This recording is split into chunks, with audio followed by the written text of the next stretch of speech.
is a presentation of Fox Sports. We are Fox. We are Ohio. The Indians got just what the doctor ordered from Zach McAllister. 6 innings of quality baseball leading to a 5-2 win. Now the Tribe has a chance to win the series. And to do it, they'll need more of the same from Carlos Carrasco. He's coming off a strong relief outing against the Angels. And the rubber match of this 3-game series starts next on Sports Time Ohio.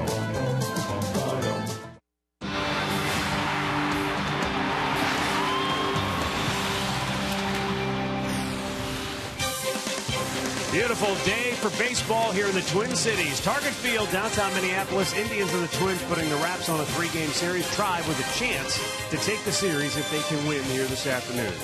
Hi again, everyone. Matt Underwood alongside Rick Manning. One guy who is really starting to make a difference for the Tribe, and believe me, they've been looking for people offensively to step up, pick up some of the slack. But Yan Gomes, boy, you can't do much more than this guy has done to impress in his first season with the club. No, you're absolutely right. He has shown Terry Francona he wants to play. He's not in the lineup today, but I'll tell you what, defensively, offensively, he is really starting to shine, throwing out 50% of the base runners, trying to steal off of him this year. And not only that, he stepped up with the bat. A very good low ball hitter. He uses the whole field. You go down and then he'll pull it. You go down and away, he'll go the other way. Yan Gomes has been really impressive. He's been fun to watch, hitting 500 in his last 13 games. You can expand that out. He's 400 over his last 21 games, and he's done a great job of controlling the running game. Yeah, that's been what has been really impressive, because this is a guy who they didn't know if he could be an everyday catcher, but he has shown he's got the tools to do that very well. Indians and the Twins this afternoon here in Minnesota in the pitching matchup. Carlos Carrasco will go against Kyle Gibson of the Twins, and we'll match it up next.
Been homer friendly for the Minnesota Twins, and last night it was for the Tribe as we welcome you back in, getting ready for today's series finale.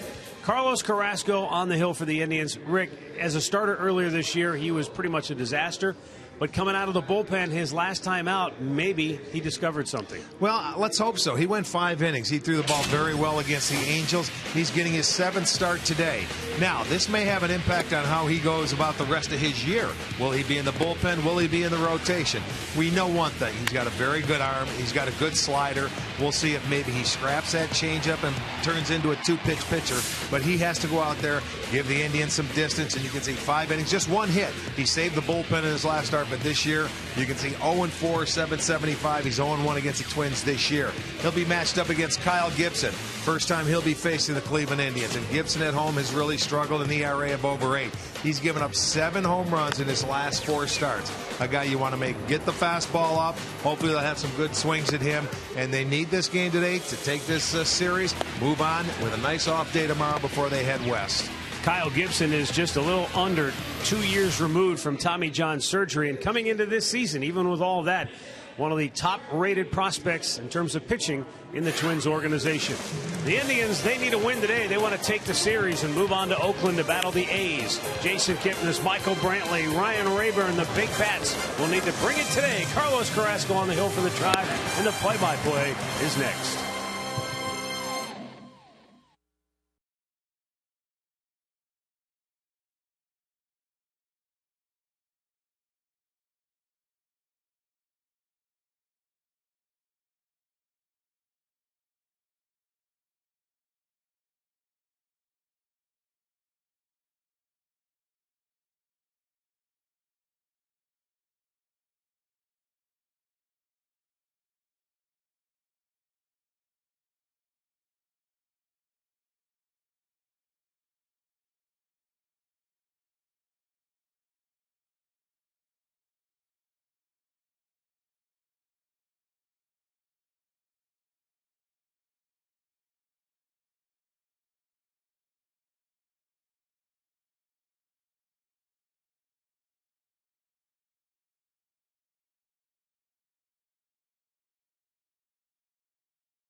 Spectacular day here in Minneapolis. The Twins take the field in this series finale.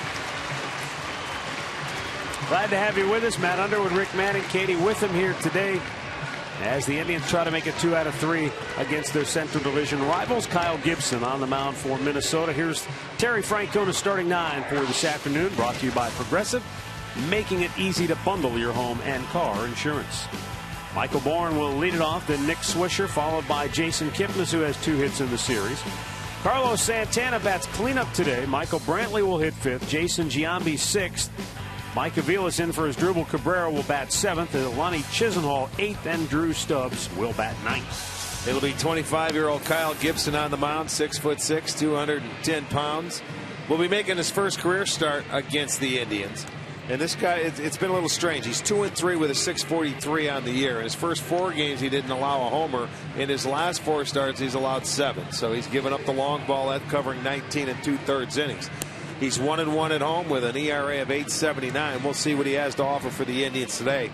Check out the defense behind him this afternoon. It's going to be Arcia in left field. Thomas is in center. Colabello in right. Plouffe at third. Floryman at short. Dozier at second. Morneau is at first, with Mauer doing the catching. Andy Fletcher calling the balls and strikes. Rob Drake at first. Acting crew chief Sam Holbrook at second. Adam Hamari is at third. Indians begin play today 64-56. They trailed Detroit by 6 games in the Central Division, and they're 3.5 back in the wild card chase. Terry Francona just wants to see his team win the series. And then, after an off day tomorrow, a big weekend series with Oakland, which will have wild card ramifications. Here's Michael Bourne stepping in to get it started for the Tribe today. He's in a bit of a funk offensively, 0 for 8 in the series. And Kyle Gibson's first pitch fouled out of play.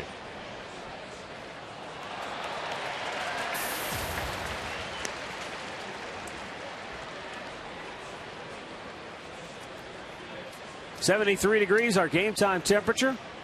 Light breeze, looks like it's blowing out toward right field. And Bourne smacks a single into center field to start it off for the Tribe. Love to see him get on base early in ball games. He is a disruptive force. He'll draw a lot of attention from the pitcher, and that makes it better for guys like Nick Swisher, who's coming up next. Well, his first hit in the series, and why not lead off the game? Because he can run on Gibson. They have stolen 4 out of 5 bases off him this year. You got to add that back to the arsenal. Nick Swisher, like Bourne, 0 for 8 in the series. He has hit a couple of balls hard. Swing and a miss. Last night he hit a bullet to first base that resulted in a line drive double play. Then later in the game, as a first baseman defensively, he caught a line drive. But as you said, the hitters never seem to feel those things even out. No, they don't even out. Not as a hitter. Foul right back. Watch the Swisher frustration. I mean, it was going to be a base hit probably, but yeah, there's frustration. But now when you catch it, you're supposed to. You're sitting right there. You want it. He didn't turn his into a double play. That was just 1 out. That's why it didn't even out. Nick, 3 hits in his last 19 at bats. One of those a home run. And that was a key home run in the series finale against the Angels back in Cleveland. Checks down with third base coach Brad Mills. Mike Sarbaugh coaching at first. A 1-ball, 2-strike count. Morneau holding Bourne.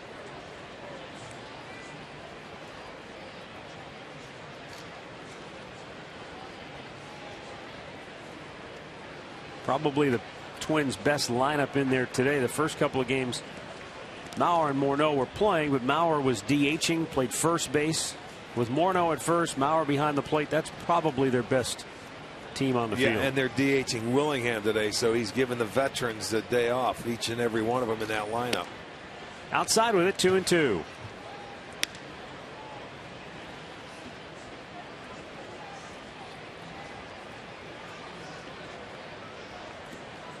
Willingham, who will handle the DH duties. Oswaldo Arcia is in left field.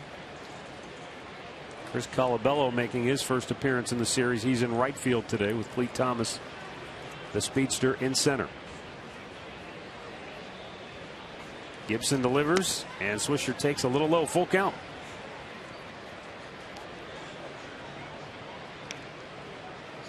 Jason Kipnis waiting on deck. Just underway here at Target Field in Minnesota.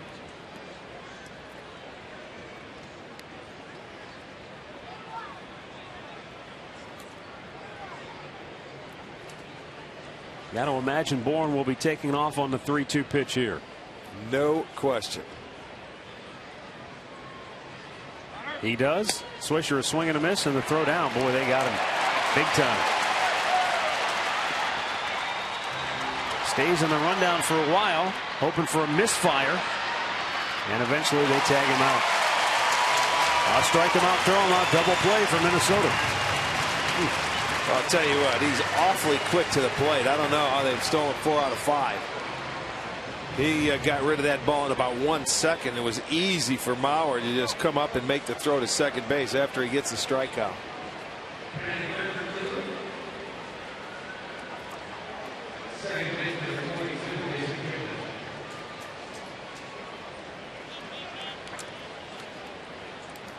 Our Firestone Complete Auto Care Extra Mile Index. Jason Kipnis this year against Minnesota batting .429 in 11 games, and he's driven in 18.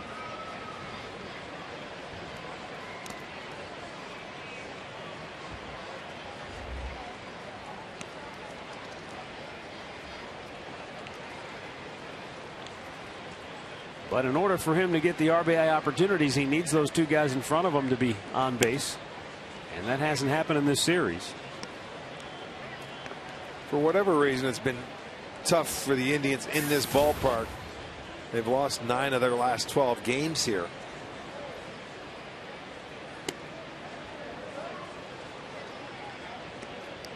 Three and 0 the count here on Kipnis.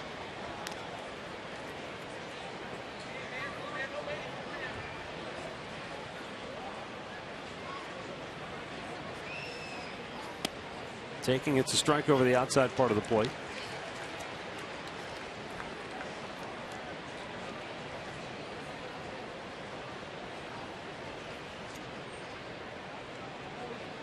Kyle Gibson's 3-1. Taking full count.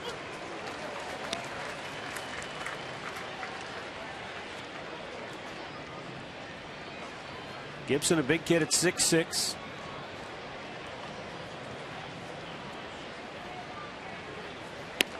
And it's ball 4 inside. So a 2-out base runner for the Indians here in the first keeps the inning alive for Carlos Santana. Right now we'll check the keys to the game courtesy of Akron Children's Hospital. Indians want to try to get the jump on Gibson early and looking for quality start from Carrasco, trying to get deep into the game. Carlos Santana 0 for 6 in the series. 2 hits in his last 17 at bats. And it's outside for ball 1. One of those 2 hits, a home run that came in that series finale back home against the Angels.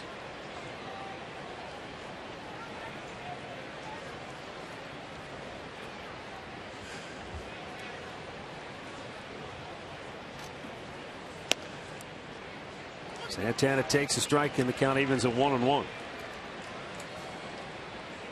You get the feeling maybe Santana with the swing a little too homer happy right now, trying to pull. You know, I felt, and you remember when he hit that walk-off home run against the White Sox? Against the White Sox in Cleveland. Since that point, I just felt his swing has gotten longer and longer. You know, and it seems like he's trying to hit home runs more. Hits that one hard, but it's right at the shortstop Florimon, and the inning is over.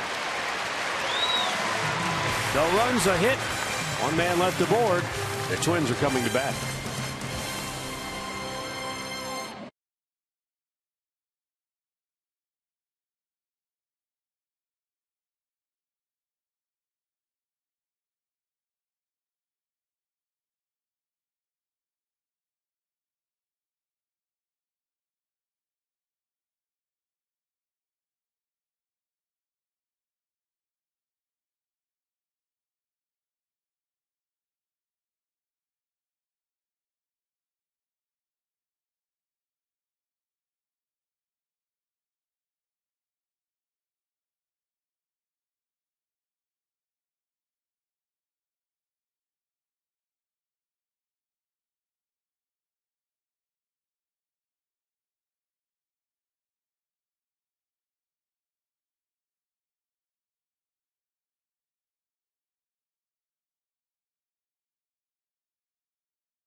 Bottom of the first inning, Ron Gardenhire starting lineup today for Minnesota. Brian Dozier leads it off, followed by Joe Mauer. Justin Morneau bats third. Josh Willingham cleanup. Then Oswaldo Arcia. Trevor Plouffe batting in the sixth spot. Then Chris Colabello, Clete Thomas, and Pedro Florimon. Carlos Carrasco, his 7th start this year. And Carrasco is 0-4 and a 775 earned run average. He has made 1 start against Minnesota this year. It was a defeat back in Cleveland. He went 4 2/3 innings, 6 hits, 3 runs. He walked 4, struck out 3. He's looking for his first win in a long time. His last big league win came June 29, 2011 at Arizona. Of course, he missed the 2012 season with the arm surgery.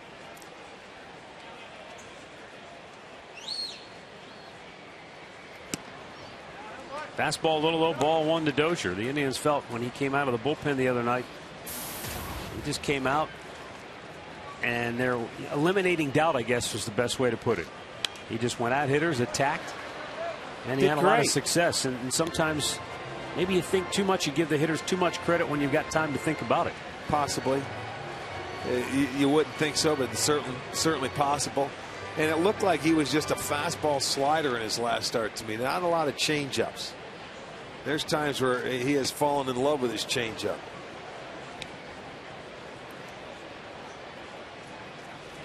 There's McAllister. He did a nice job yesterday.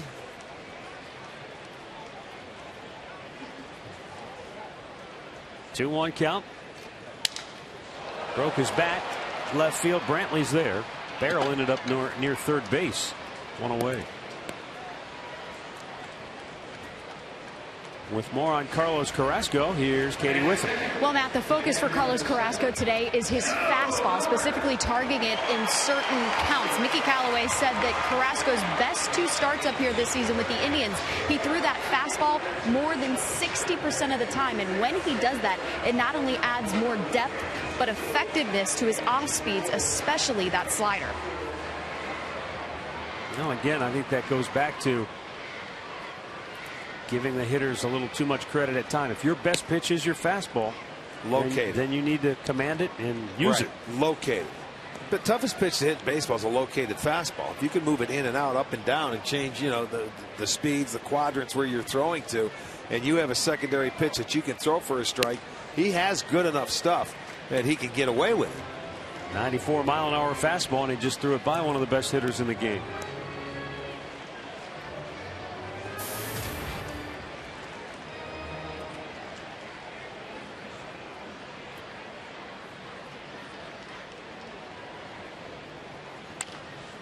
Fouled back.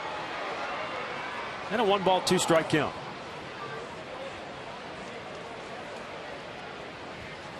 Mauer just 1 hit in the series to this point, 1 for 8.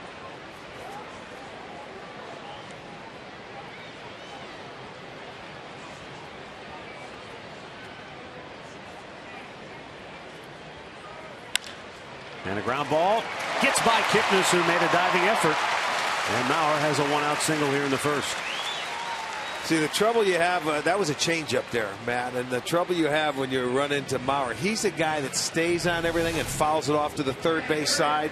So if you don't locate that changeup down and away, you're just speeding up his bat, and that's why he was able to pull the ball. Mauer never pulls the ball unless you speed his bat up, and that's what he did right there in that case. You have to locate that changeup down and away or bounce it for him. If not, he's just going to try and slap that fastball away. And there he is. Yeah, you see, only 28 pulled. Morneau fouls the fastball back. 1 out of 8 in the series. 14 homers on the year. Morneau, it was leaked through the media that, like a lot of players this time of year, he was placed on the waiver wire to see what kind of interest there might be. Those are what they call revocable waivers, which means the Twins, once they place him on the waiver wire, they could see who puts a claim on him. If somebody puts a claim in, they could try to work out a trade, or they could simply pull him back. If he clears waivers, then they'd be free to trade him to any team. And that apparently is the case with Barry Zito, who has cleared waivers from San Francisco. Sliced out of play. I think he's in the last year of that mega contract Zito signed. So, potentially a team that's in the hunt needs a left-handed starter. He's pitched well at times this year. Well, last year he saved their bacon a little bit for him down the stretch. Had a big start in St. Louis, if you remember. Yeah. 0-2 pitch. A little bit outside. It was also rumored that Paul Konerko was placed on that waiver wire. So we're getting to that point. We talked about it last night, Rick. Right. We're getting to that point now. It's just about, well, we're right at the middle of August. A couple of weeks left. You'll start hearing more and more names out there on that waiver wire.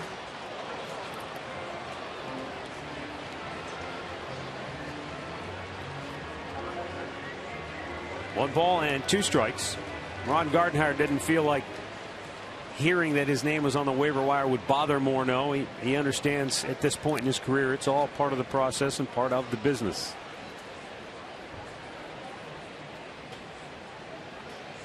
One-two pitch. Drilled to right.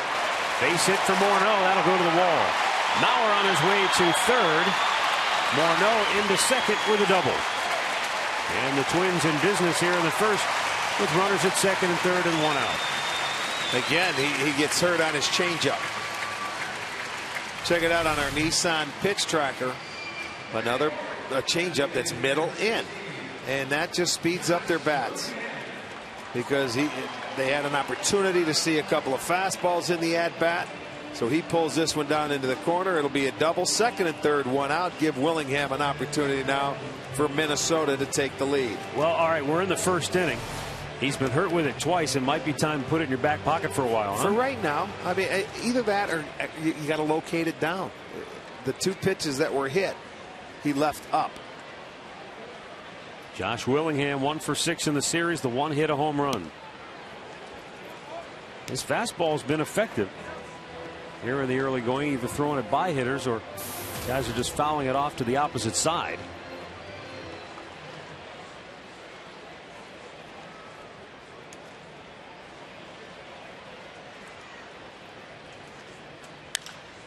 Drilled to right. Back is Stubbs. He'll make the catch, but Mauer will tag at third and score. Morneau will tag and move to third. 1-0 Minnesota. Willingham picks up RBI number 40 on the year. Let's check out the Kia Indians defense this afternoon. Brantley in left, Bourne in center, Stubbs in right. It'll be Chisenhall at third, Aviles at short, Kipnis is at second, Swisher at first with Santana catching.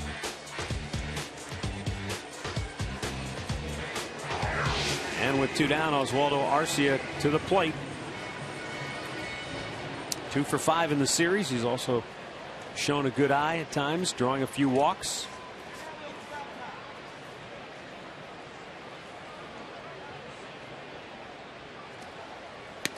Upstairs with a fastball. 1-0.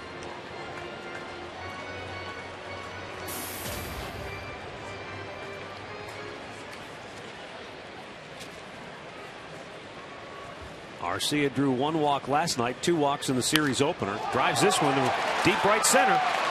Nobody's going to get it. Off the wall.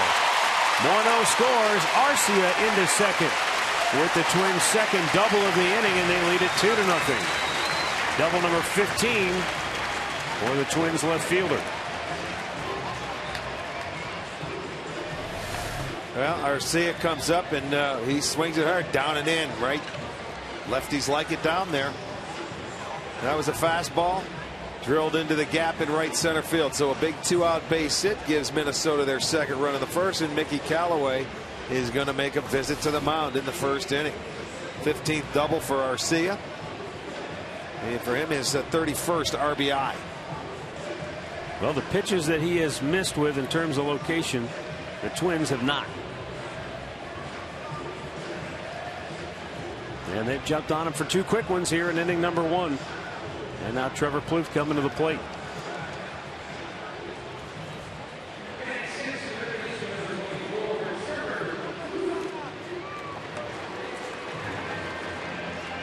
Kyle Gibson loves the early run support.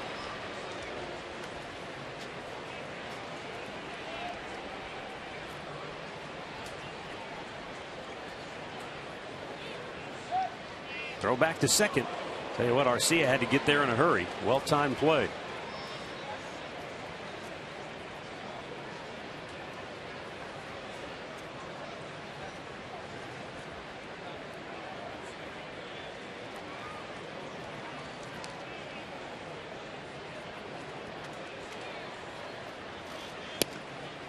Outside corner, a strike.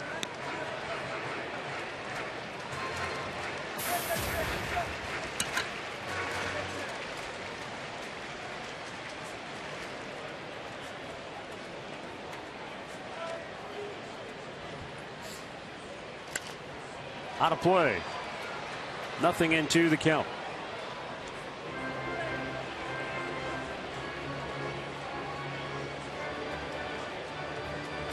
A crooked number for the Twins here in the first.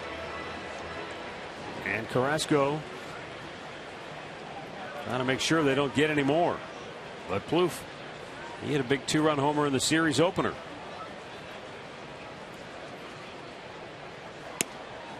Good slider.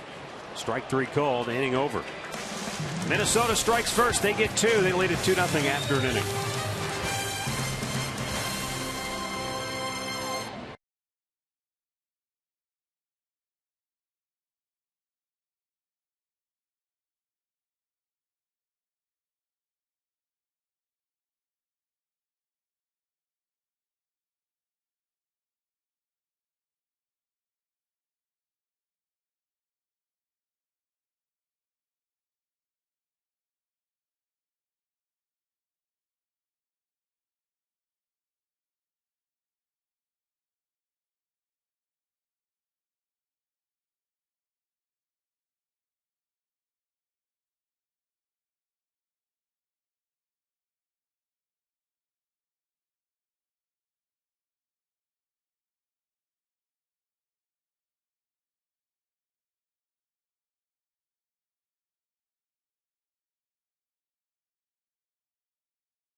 Baseball is brought to you by McDonald's, now introducing 3 exciting new quarter pounders, and by Kia.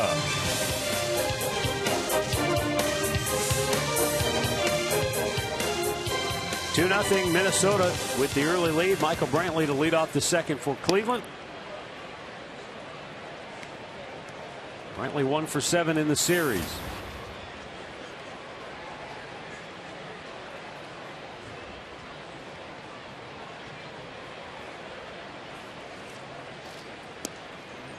Gibson fires it in there.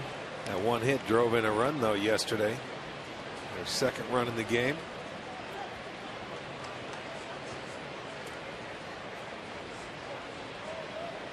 Brantley, Jason Giambi, and Mike Aviles for Cleveland here in the second. 1 ball, 2 strikes.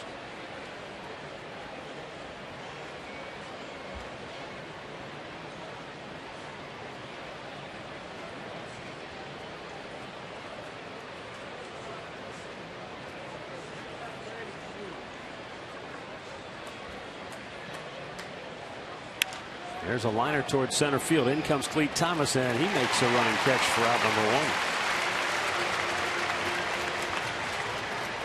1. Well, catch the rest of the 2013 season in HD quality. You watch every out-of-market game live on more than 350 mobile and connected devices. Visit MLB.tv today. MLB.tv, baseball everywhere. Jason Giambi. Fouled back out of play.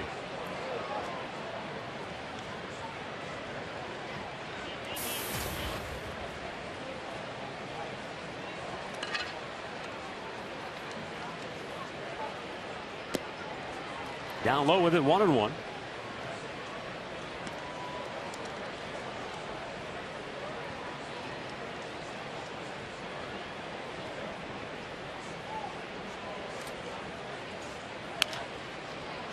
Hopper backhanded at first by Morneau, and with the flip, 2 down here in the second.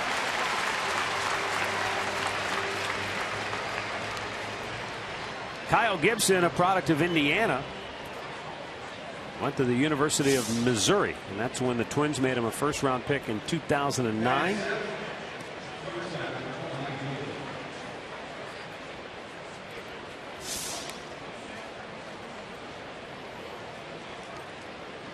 Two years later, he had to undergo Tommy John surgery. It's amazing. I mean, how many pitchers have already gone under the knife for that? It's almost like everybody we talk about, well, he's coming back from. Seems like more than haven't. More have had it than have not.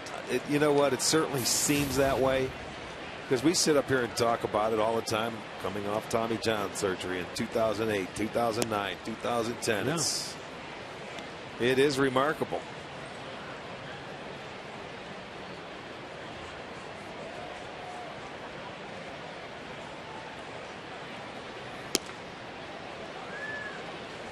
Fastball just missing, and it's 2-1 now for Mike Aviles.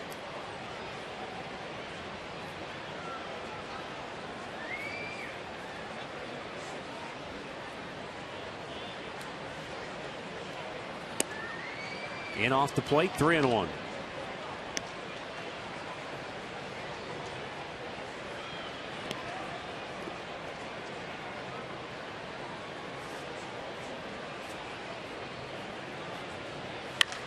Avila smacks it right back through the box, and a 2-out base runner here in the second.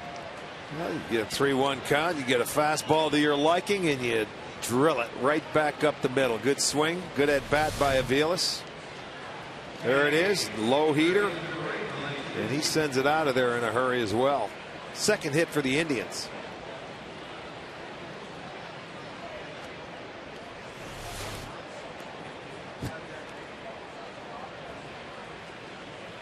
Lonnie Chisenhall steps in.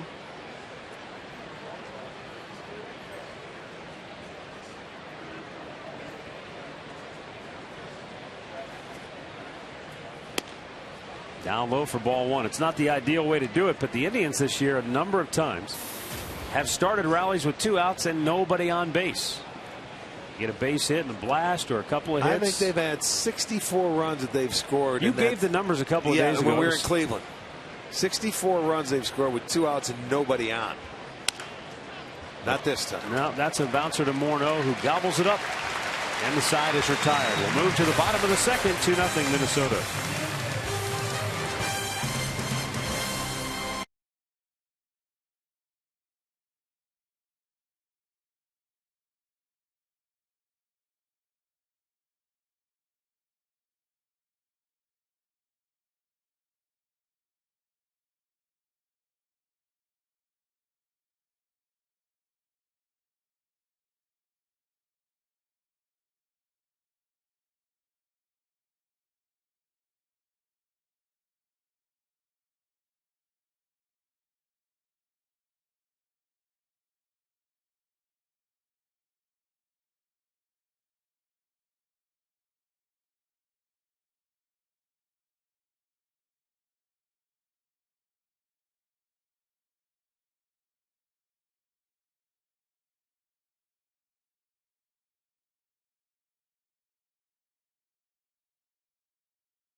2-0 Twins lead it. Bottom half of the second inning. Bottom third of the Minnesota lineup due here. Chris Colabello will lead it off, getting his first action in the series.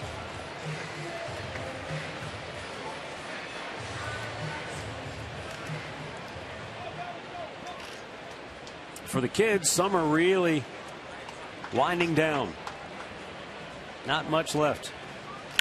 Right back to the mound. Nice grab by Carrasco. And he throws him out one away. In fact, my kid's back in school 1 week from today. Wow, that's hard to believe. Summer's already over, huh? For the kids starting school, that was a fast summer. Yeah, a lot of kids soaking it up the last few days of summer before time to head back to school. What are they doing now? Shopping, getting ready, clothes, utensils, and everything they need. Back to school supplies. Yeah. Cleat Thomas squared to bunt, took a strike.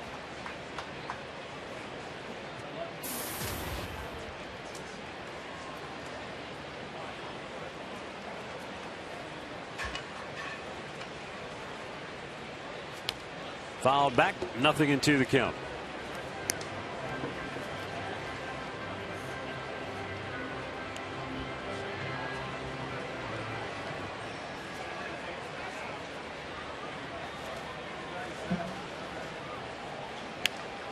Fastball shot the other way. Oh my goodness. That was a great catch. Left-handed, snared it.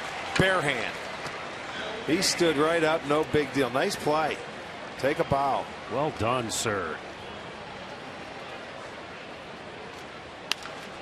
Shot it inside the bag, down the line. Thomas on his way to second. Brantley gets there quickly, fires it toward the bag, but Thomas slides in safely with a one-out double, and that's already 3 doubles for Minnesota now. Sure is. He really just stayed inside the ball and down the third baseline.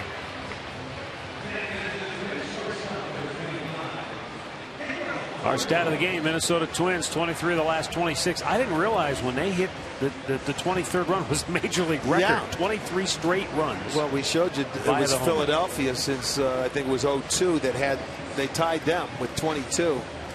Yeah, that home run last night did it. That's hard to do. 23 straight runs? Yeah, right. Especially for a team that you don't really consider a home run hitting team. Well, here's the funny thing. You know what snapped it was the goofy error by Michael Bourne, which happens once in a blue moon where a guy like that's going to miss a ball on the ground in center field. But well, I mean, they have had their run. They're 12th in the league. They've hit 114 home runs as a team. But to score 23 consecutive runs off the long ball, that's impressive. But as you saw on the graphic, when we showed it there, the very bottom line, maybe it didn't stand out to you, but that's the one thing that Ron Gardner is a little worried about, is that they're leaving plenty of opportunities to score out there because they're not getting base hits with runners in scoring position. Right. It's the double-edged sword there. Yeah. You're looking at one side of it, and then on the other side, you're right, the RISP. There it is, 4 for 51 with a runner in scoring position. It's great to get those homers. Yeah, give me the guys that can drive them in with runners in scoring position, because that means everybody else is doing it. You know, you're doing it as a team. 2-1 foul back by Florimon. In Minnesota, much like, if not more so than the Indians, everybody has to be a part of it. Nobody's going to carry your team, whether it's the long ball or just driving in a run. They need to walk. They need to get key base hits. Well, today, so far, the Twins have their hitting shoes on. 4 hits, 3 of them double. Another base hit. This one into center field. Thomas coming around third. He'll be held. Bourne got to it quickly, and Swisher cuts it off. Yeah, he wasn't going to score. Didn't First get a good and third, jump, one out.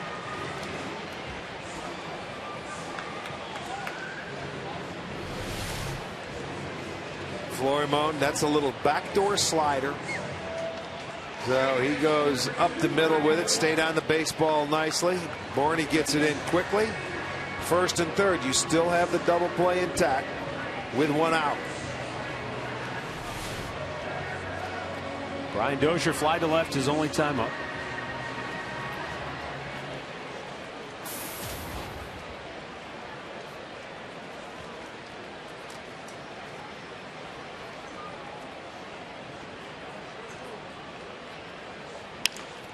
Chop towards third. It's by off the glove of Chisenhall.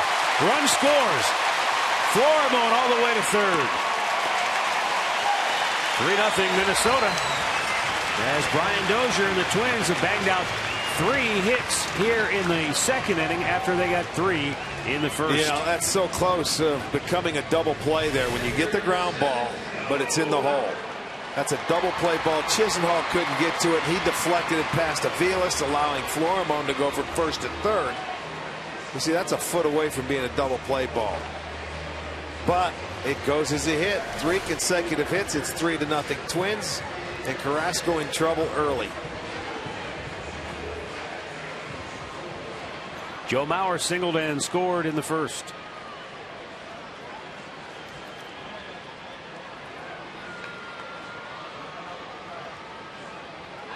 Adam leaning, and he got him. Oh my goodness! Dozier picked off at first. 2 away. How can you get picked off first base if you're not going anywhere? It's almost like he never got back. That is a break for the Indians. Oh, he might have been going. There he was flinching to go to second base, and he is picked. Yes, he is. Gets him on the elbow before the hand gets back. And that is a big out for Carrasco. Now 2 down for Joe Mauer with a runner at third base. And that's sliced the other way, but foul. Remember now, Mauer got the base hit on a changeup. His first at bat, he was able to pull it. So did Morneau back in the first inning.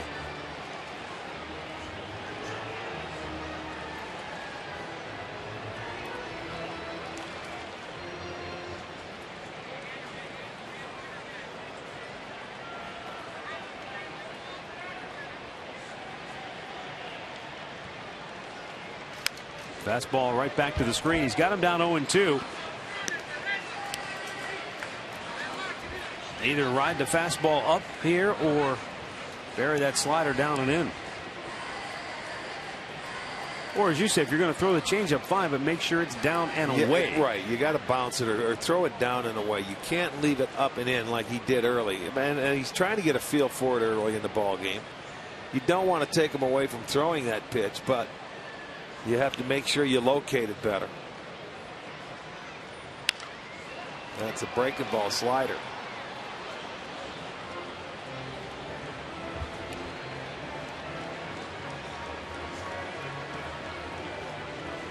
Count stays 0-2.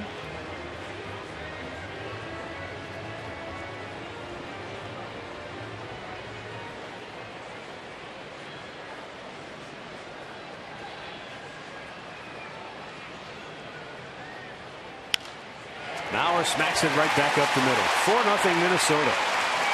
4 hits in the inning. Back-to-back RBI singles. Well, he's fortunate they picked a guy off at first base. Yeah. See, they wanted it in, and it stayed up. It goes as a base hit. Too much of the plate. Well, Mauer's 2 for 2. Another 2-out base hit. Carrasco already given up 7 hits. And already activity in the Indians bullpen, which is the last thing Terry Francona wanted to do here, as Morneau sends one in the air to center field. This should end the inning. Michael Bourne is there. Minnesota with 2 in the first, 2 in the second. They lead it 4-0.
It'll be Friday, August 23rd. The Indians will host the Minnesota Twins.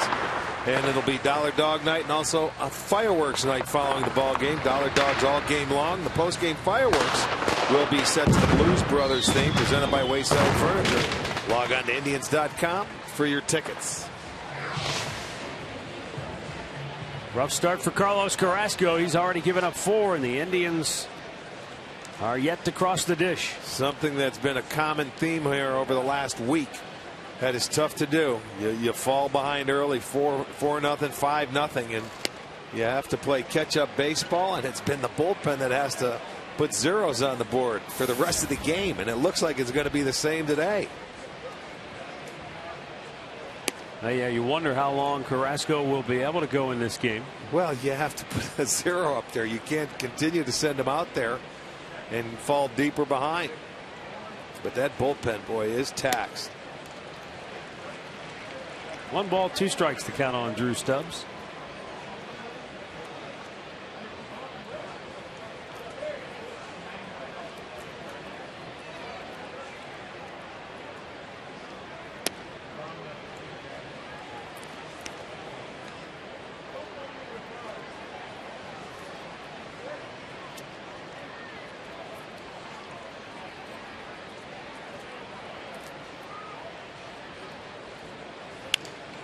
Solely chopped to third. Plouffe gets rid of it in a hurry, and they got him.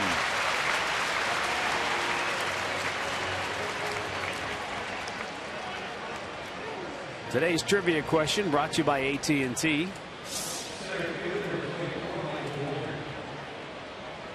Name the former Gold Glove first baseman who was the last player to steal home twice in a game.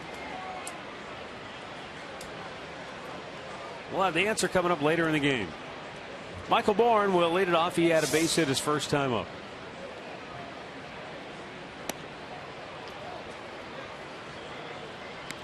Showed bunt, but he took it for a strike.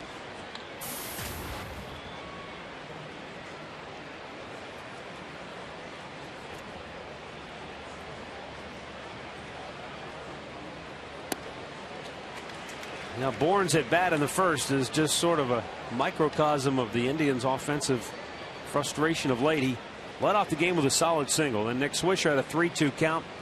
Bourne took off. Swisher swung and missed. And Bourne either didn't get a good jump or didn't get good footing when he took off. And he was stuck halfway between first and second, got in a rundown, and was eventually tagged out.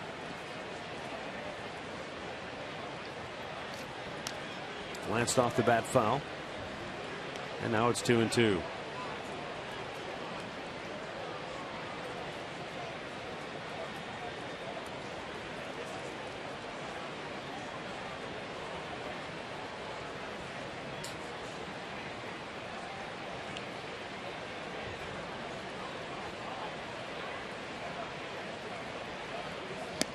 Struck him out.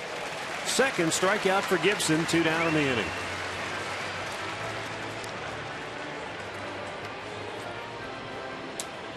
Our injury report today brought to you by Elk & Elk. Serious lawyers for serious injuries. Call 1-800-ELK-OHIO. For Minnesota, Ryan Doumit on the concussion DL. There's a few catchers that have been out on that.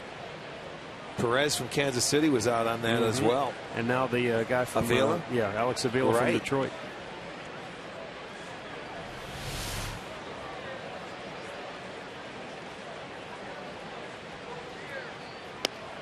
A strike called.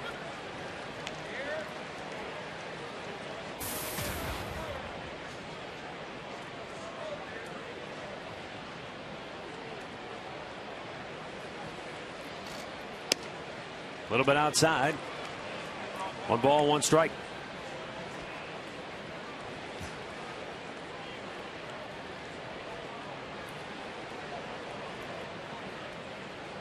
Kyle Gibson with a 1-1. Tailing off the plate. And Swisher gets ahead 2-1.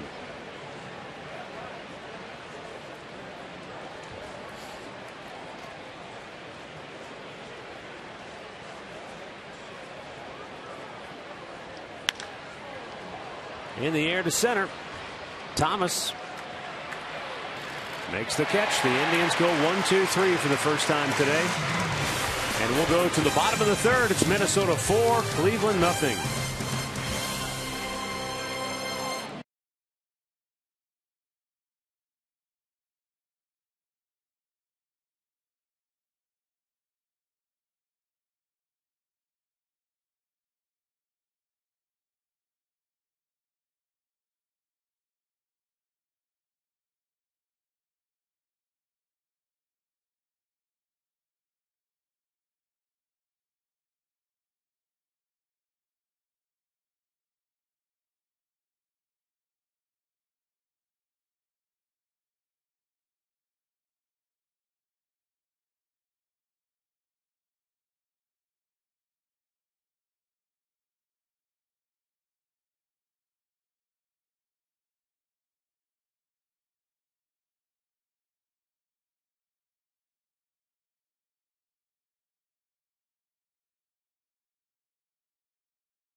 Just a reminder as you enjoy a cold one to stay tuned later in the game for Miller Time, brought to you by Miller Lite. 4-0, Twins on top. Josh Willingham, Oswaldo Arcia, and Trevor Plouffe here in the third.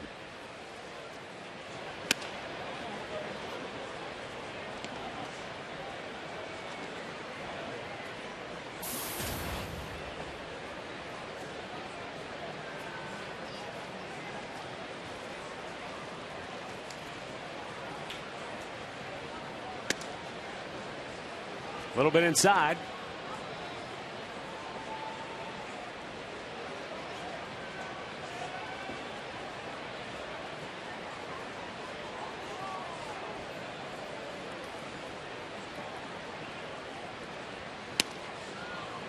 Now 1-ball, 2-strike count.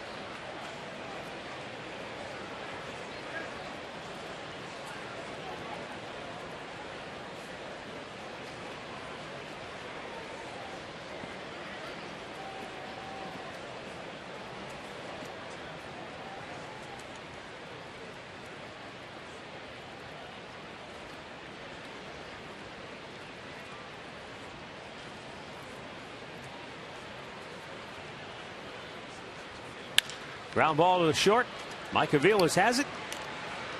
Throws him out, one away. Let's go downstairs, check in with Katie Witham. Hey, Matt, I'm out here on Target Plaza right next to the giant gold glove, which is in recognition of all the Twins players who have won the Gold Glove Award. But the neat thing about it, it sits exactly 520 feet from home plate, the exact distance of Harmon Killebrew's longest home run. Wow, the killer. That's a bomb. That is 520 feet away. I'm looking out there to see where it might be, and I don't know where it could be.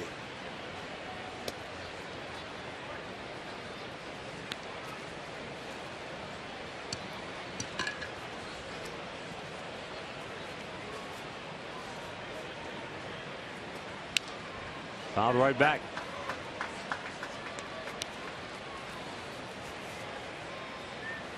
There it is. Oh, that's out in right field.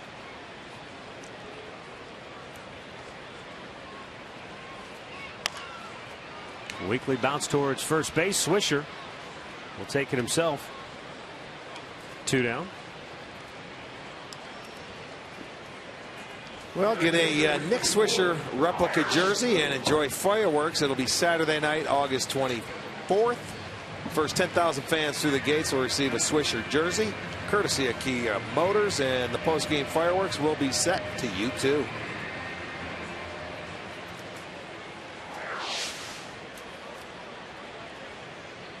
Two down now for Trevor Plouffe. Had a swing and a miss at a good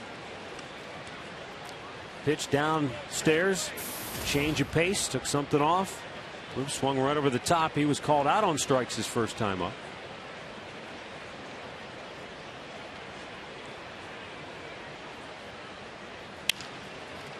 And a roller to short. Mike Aviles again. 1, 2, 3 go the Twins for the first time today. A good inning for Carlos Carrasco. And now we'll see if the Indians can get the bats rolling, down 4-0.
Four nothing in favor of Minnesota.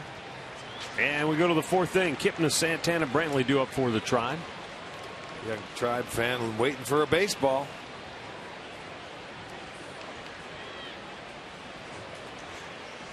He's out there where the left field home run area is, so it'd be nice if he could get one.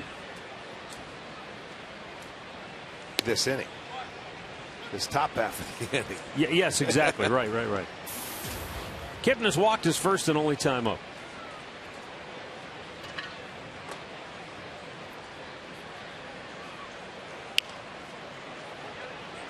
Some minor trade activity taking place today. The Kansas City Royals acquired Emilio Bonifacio from the Toronto Blue Jays.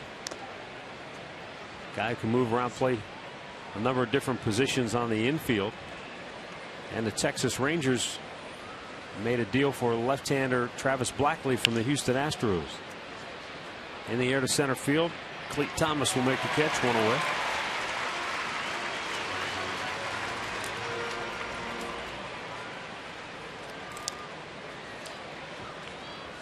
I want to send along a happy birthday wish to Eleanor Epker, 79, from Avon, Ohio. Eleanor, happy birthday to you.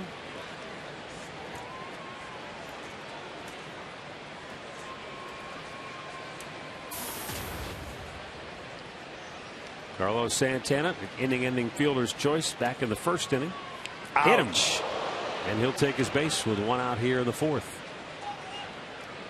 There's no way he could have got out of the way of that one. That looks like it started behind him. That was flush. Get him on the hip? Yeah, it seemed like it. Right in the back pocket. Nope, right in the thigh. He couldn't get out of the way. You see it coming your way and you almost want to go back, but sometimes you jump into that ball when it's back there. And he lifts that leg up, he gets it down, and there was no way he was going to get out of the way of it. So that's just like getting punched right in your thigh. He'll be all right. He's a catcher.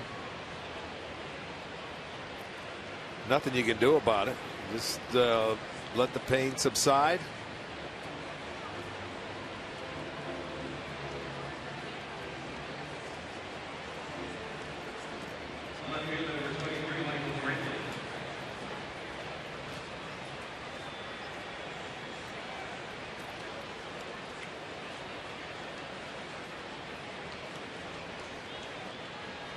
Michael Brantley fly to center, his only time up in the second inning. 1 on 1 out here in the fourth.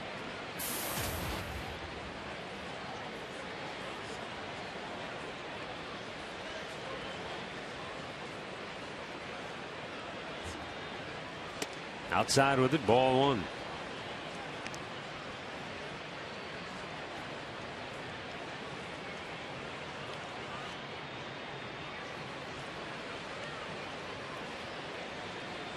.28 out of 50 pitches, strikes for Gibson so far.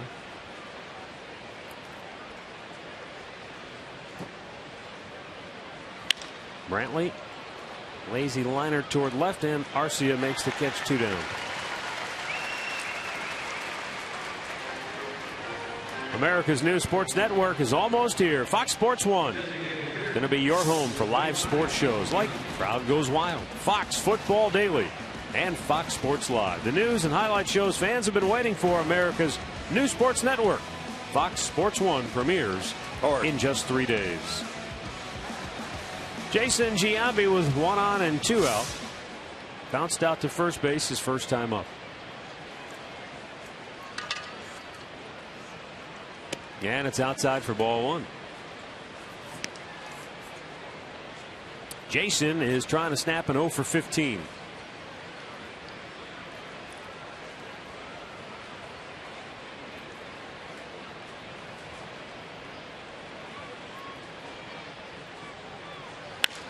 And he drives one to center field. Cleat Thomas won't get it. He'll cut it off before it reaches the track. Santana in the third. He'll have to hold there. Giambi had to hold at first with a long 2-out single. A nice job by Thomas to cut that off. If he doesn't, then the Indians get a run. That's a big ballpark when you look at the right center to left center. And Giambi smokes this ball, and Thomas did. If he doesn't get this ball, the run scores. Giambi's on second base, but he cuts it off. It checks up after 1 hit. Santana running hard all the way, but he has to be held up at third base. So now it's going to take a 2-out base hit to get him on the board. Now Mike Aviles had a hit with 2 outs in the second inning.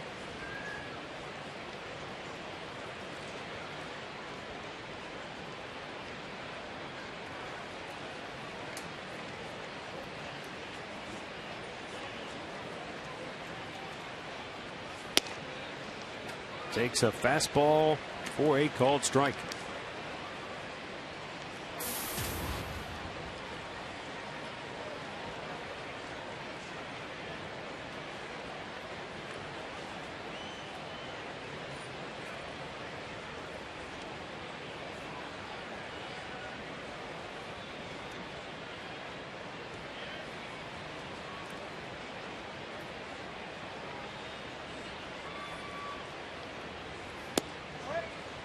And he doubles up. Back-to-back fastballs. Took them both. Called strikes. 0-2 the count.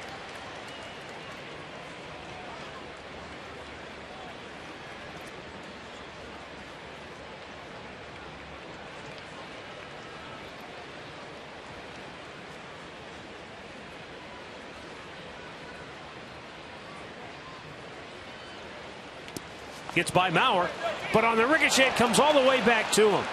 Heads up base running by Giambi. He gets to second. But if Santana had tried to come home, he'd have been out by 30 feet. That is part of this ballpark that you don't realize with the, what is that, limestone or whatever behind the plate.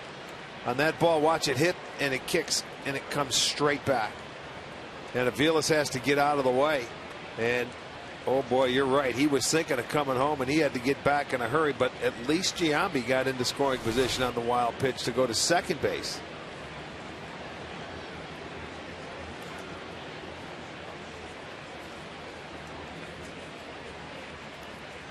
Now the 1-2. Holloway just got a piece of it.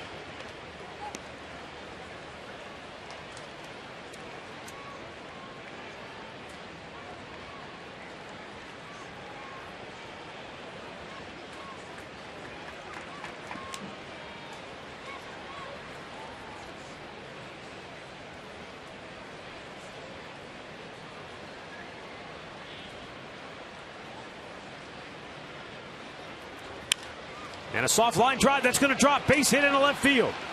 Santana scores. Here comes Giambi. Here's a throw to the plate. He is safe.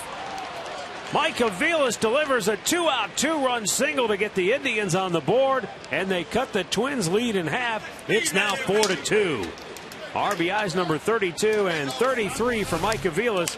He didn't hit it hard, and that may have allowed both runs to score because of it. Yeah, he didn't. He made a bad pitch to Aviles. He brought a breaking ball inside. This will be our McDonald's. I'm loving it. And it died in the outfield slow enough to where Giambi can score on the base hit. So they cut the lead in half. In comes Santana. You see Giambi scoring. So that wild pitch paid off. If that's a one-hop liner to left, Giambi probably can't get home. He would not have scored. You're right.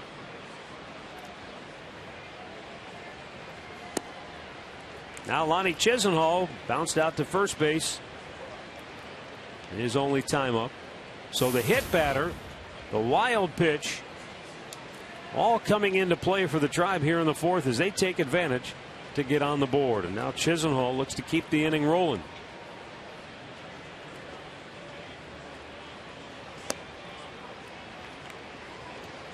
Two balls, no strikes.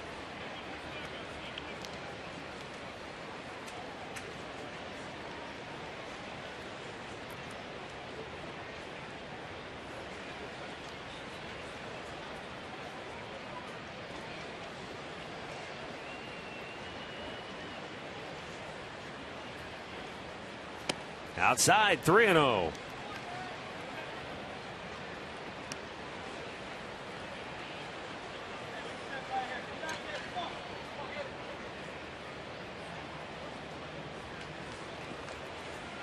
Drew Stubbs waiting on deck as Gibson has fallen behind 3-0.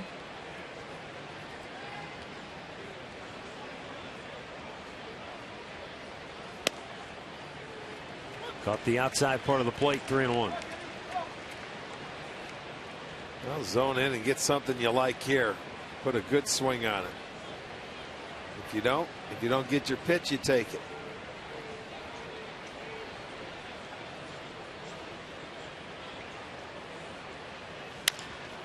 A little topper towards second base. Quick shovel, and they got him to end the inning. 2 runs, 2 hits, 1 man left. Middle of the fourth. Minnesota 4, Cleveland 2.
.com, the Browns delay naming a starting quarterback. The Cavs chase another big man. And the Blue Jackets may be primed to contend. Complete coverage of all today's action involving Ohio sports on FoxSportsOhio.com.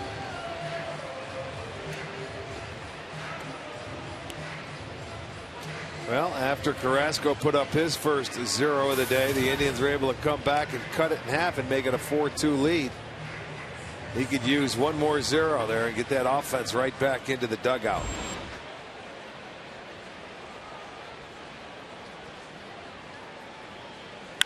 Right back up the middle, and that's through for a base hit.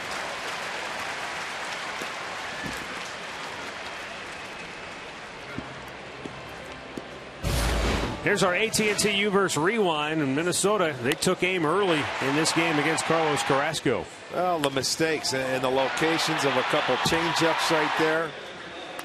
And then Thomas did a nice job of slicing that ball down the third baseline. There were 3 doubles and another 2-out base hit. That made it 4-0. But he came back in the last inning. He put a 0 on the board, and now they cut it in half. Let's see what goes on. Foul back out of play.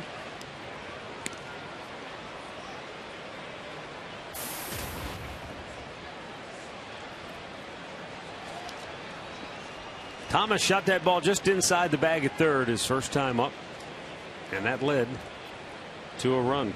Actually, a couple of runs in that second for Minnesota. Blooped left center. Bourne takes charge, makes the grab, one away.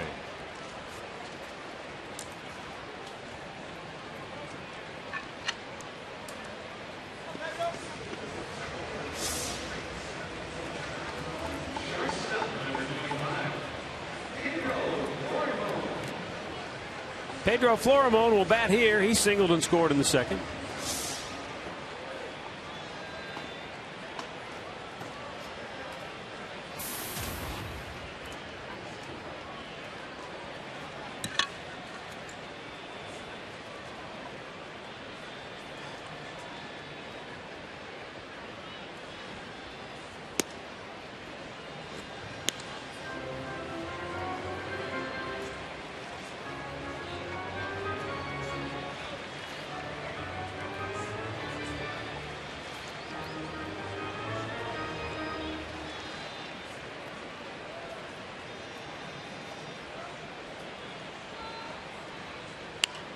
Out of play.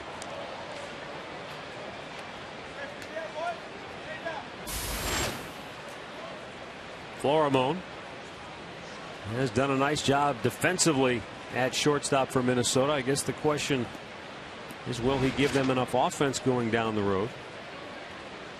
He's hit 7 home runs this year. He's driven in 35. .221 batting average. They'll figure that he'll improve with more experience. He made a heck of a play in game 1 of this series. I still don't know how he got the throw off. Well, he did, and it was right on the money.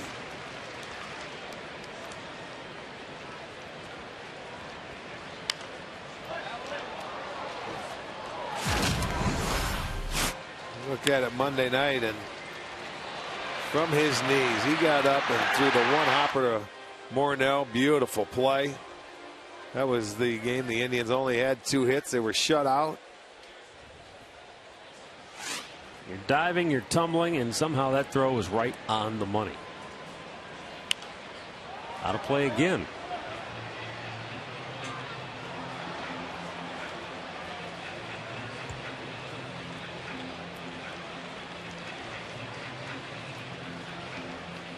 Rich Hill up in the Tribe bullpen. Carrasco's only at, oh, where is he on the pitch count? There's a 53. Pitch. Now 54. Yeah. They're one off. He's at 55 No, right now. The crazy thing is he's thrown a ton of strikes, but if you find the middle of the plate with that strike, that's not a good thing. Yeah, located quality strikes. Going back to Monday. You know, the Albers. What did Terry Francona say? The guy put on a clinic. Yeah. Albers. You know, I mean, Andrew Albers was on the corners, both sides, never in the middle. And he was throwing 86, 87, 88 tops. Threw it by him. Took him a while, but he finally put him away. Second strikeout for Carrasco. 2 down in the inning. Florimon put up a good battle. And now we'll go to the top of the order. And Brian Dozier.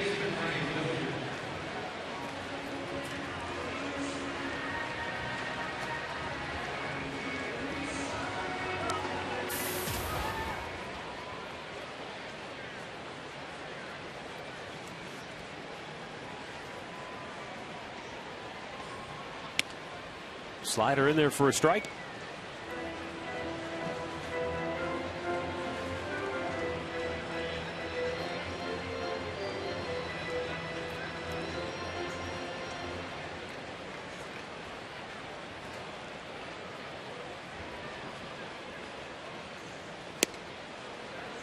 And now it's 0-2.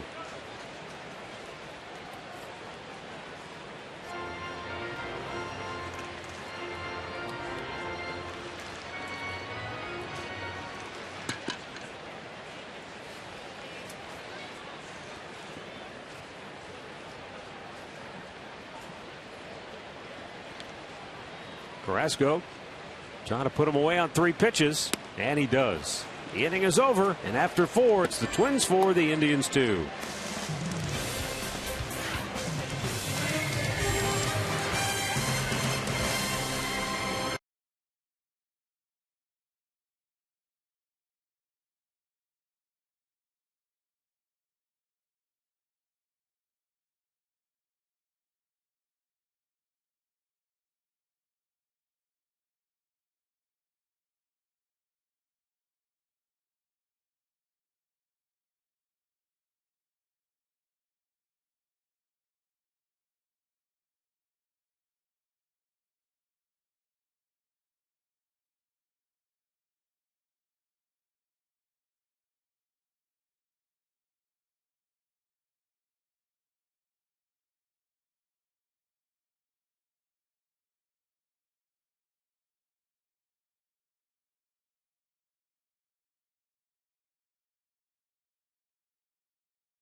Baseball is brought to you by the wireless receiver only from AT&T Uverse. Rethink possible. And by your local Toyota dealers. Toyota, let's go places.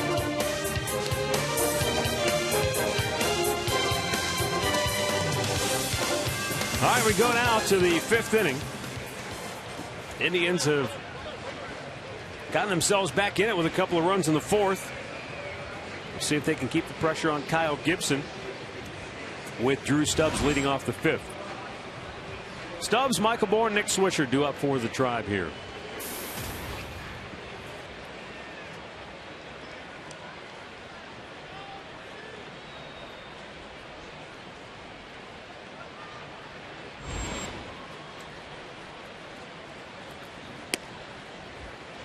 And that's in there for a strike.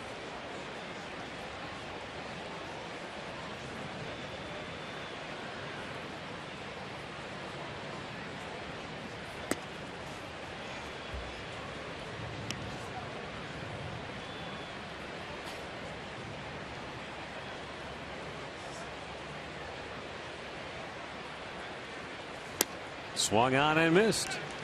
1 ball and 2 strikes. That seems to be his best pitch. He's got a 2-seamer that's got some movement, and they've swung over the top of it. And he's locating it inside. Goes away with that fastball, and Stubbs just got a piece to stay alive here in this at bat.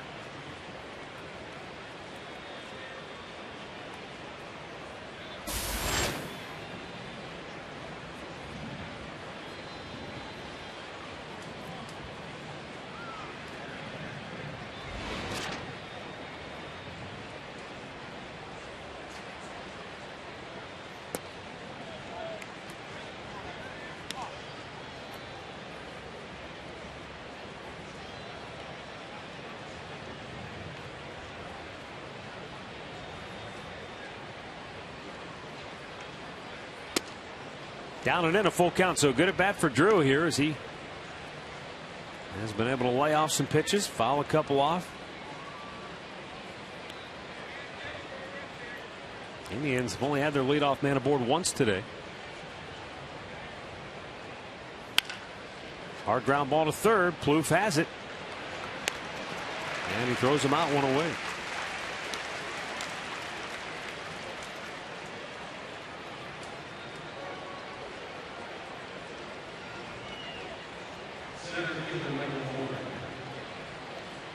Top of the order now, Michael Bourne.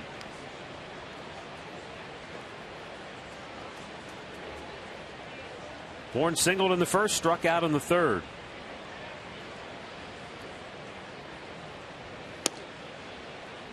And a fastball at the knees from Kyle Gibson. Just over 70 pitches on the afternoon.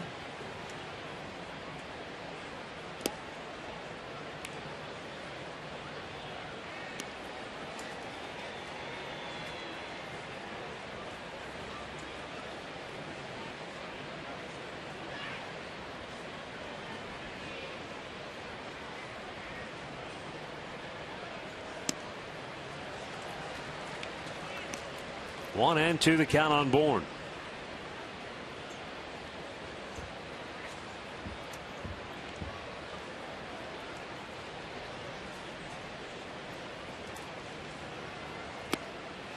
He strikes out for the second time today. Change up there. Two down now here in the fifth. Third strikeout of the day for Gibson. Well, we want to take time to wish a very special happy birthday to Leo Brown, who will turn 92 tomorrow, but we're not going to be on the air. No game tomorrow. Leo is a very good baseball player in his day back at Glenville High School, and he was signed by the Chicago White Sox.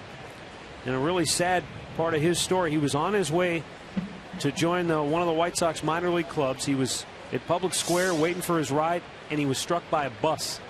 He spent several months in the hospital, and the injuries cost him any shot he had at playing professional baseball. But it hasn't dampened his love of the game. He still stays up, even when we're on the West Coast, listens to every ball game, and we want to just send along happy birthday wishes to Leo Brown. Leo, very special happy birthday, my friend. And that's a story you can relate to. I mean, just how fragile that opportunity is. Biggest day of his life, and then should have been, right? Yeah, should have been. I'm sure it was. Looking forward to it. His life changed. Note here says he went on to work with his dad as a pipe fitter for Cleveland Local 120, and he worked all the way up until the early 1980s before he retired. Now he spends a lot of time watching the Tribe, and he's hoping they can rally from behind here today, down 4-2 in the fifth. Leo, get your rest because we're going to start at 10 o'clock come Friday right. night. Big West Coast series with the Oakland A's starts Friday night. Popped him up left field. Arcia makes the catch. Indians go 1-2-3. We'll go to the bottom of the fifth. 4-2 Twins.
4-2, Twins on top, bottom of the 5th inning.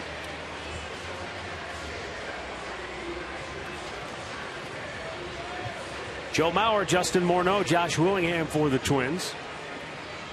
Drive bullpen quiet for the moment as Carlos Carrasco lines it up. And the pitch in there for a strike. Carrasco is a tough start. Gave up 4 runs on 7 hits in the first 2 innings. Since then, he's only allowed 1 hit. And struck out a couple in the last 2 innings of work. Ground ball between first and second, and the base hit perfectly placed by Joe Mauer, who is 3 for 3 on the day. The guy who doesn't pull many has pulled 2. Well, and didn't have a hit coming into this series, right? Now he has 3. Into this game, yeah. Into this game. So he gets it started now in the 5th. It's the 3rd time they've had their leadoff man aboard today. They've had it the 2nd, 4th, and now the 5th. They did it last inning, but he was able to go 1, 2, 3 after the leadoff single. But now you're getting into the middle part of the lineup.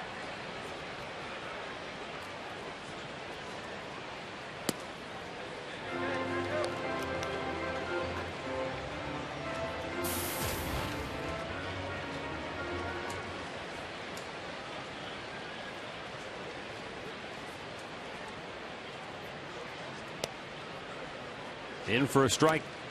1-1 to count on Morneau. White Sox and Tigers are in action in Chicago.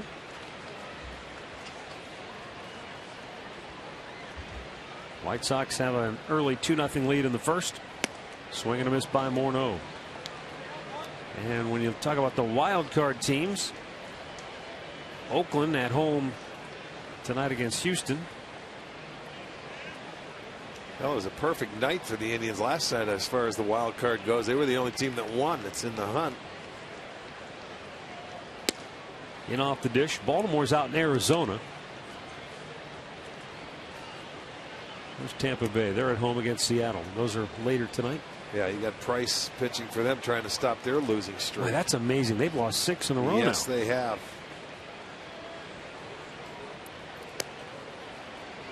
He wanted that pitch, didn't get the call. Full count.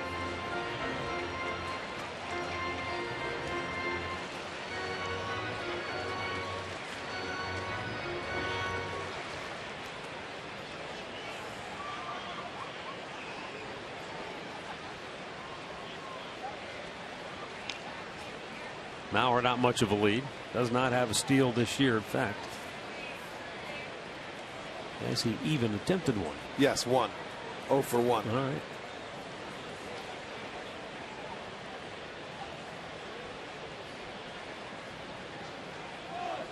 He's off and running again here. That's more of a case of trying to stay out of the double play. Should Morneau put it in play. That's what they're banking on. So this would be a good time. You could get to strike him out, throw him out, if you can get him to swing and miss. The Indians did that back in the first inning.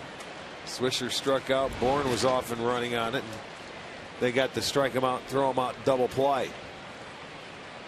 Mauer takes off. Morneau lines one into right center. Mauer goes to third. Twins at the corners with nobody out. Now these two have been a wrecking crew against Carrasco today. 5 hits between them. Mauer with 3. Morneau gets his second right there, and with him running, he's easily cruises into third base. So it's first and third. He went out and got a little, looked like a little 2-seamer away, pulled it into the gap.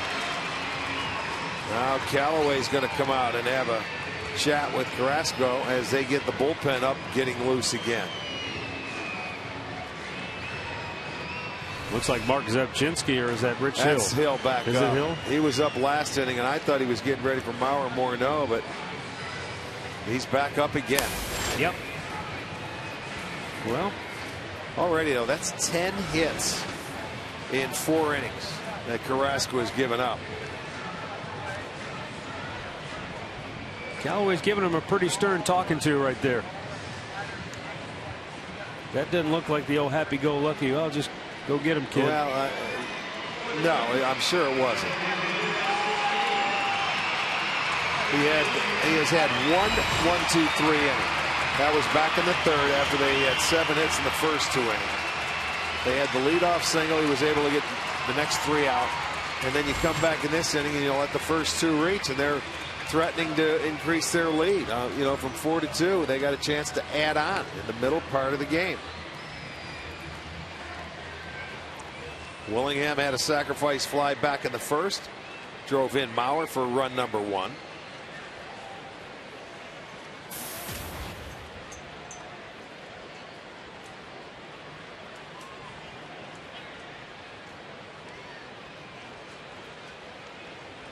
Carrasco delivers, and it's in there for a strike. Good fastball at 96.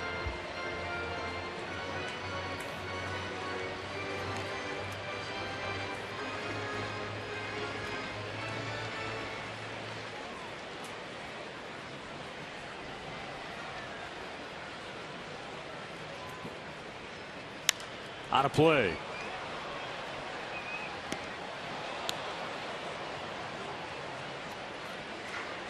Well, there you go. We were talking about the Twins with runners in scoring position, where that has been a struggle for them because they've been scoring by the long ball. Today, 4 for 5, and previously 3 for 49. So they're doing something right today. Swung on and missed. Nice job by Carrasco to get the strikeout of Josh Willingham. 1 away. Well, you got ahead of him and put a good slider here together. That's excellent location. That one was out of the zone. He was not hitting that one, and Francona's going to come make a change. So that 1 strikeout, that's going to do it for Carrasco today. 4 1/3. And he's bringing the left-hander on to face Arcia. Terry Francona will make the move. Today's Cleveland Clinic call to the bullpen. Rich Hill coming on to face Oswaldo Arcia when we come back.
Now Carrasco and pitching coach Mickey Callaway talking it over in the dugout. Did not go well for Carlos here this afternoon. Our great clip of the game from yesterday, it did go well for Zach McAllister. Yeah, it certainly did. He gave up a solo home run early, but he settled in and he hunkered down and really pitched well. Came back for him, gave him the 6 innings they needed. Gave up 4 hits, couple of runs, had 6 strikeouts.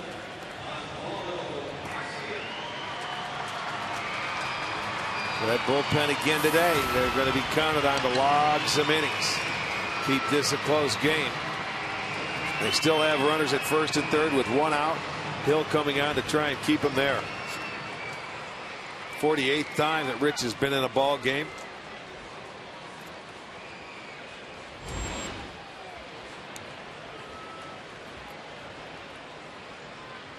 Breaking ball, and it catches the outside corner for strike one.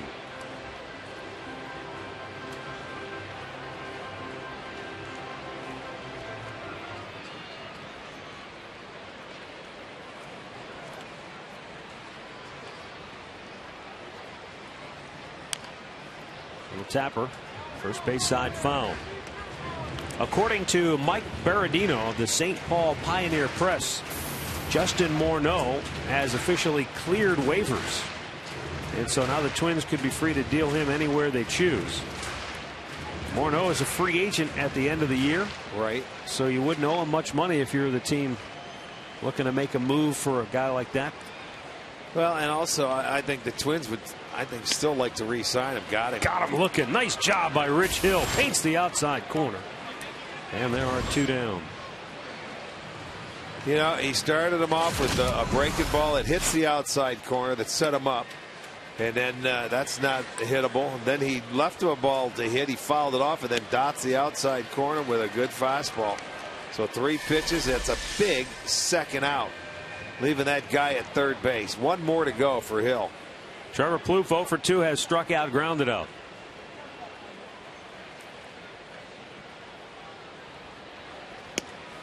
According to Danny Knobler of CBS Sports, who you and I know well from his years covering the Detroit Tigers, a scout told him recently that, in his opinion, Morneau looks like a different player this month. He's swinging the bat much better, so I'm sure there's probably a lot of interest out there. Well, he has had a good month of August.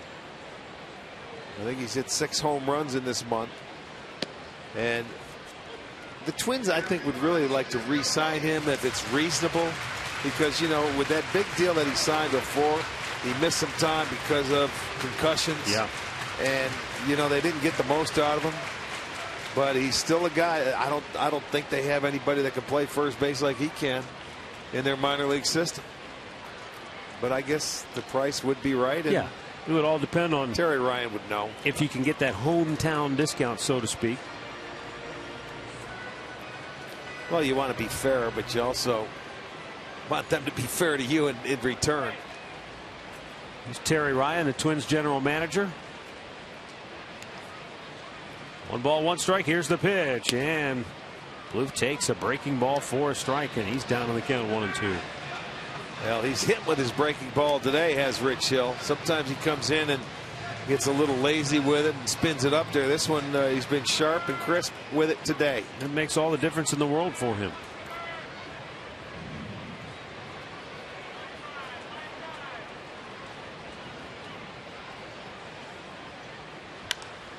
Fastball fouled off by Plouffe.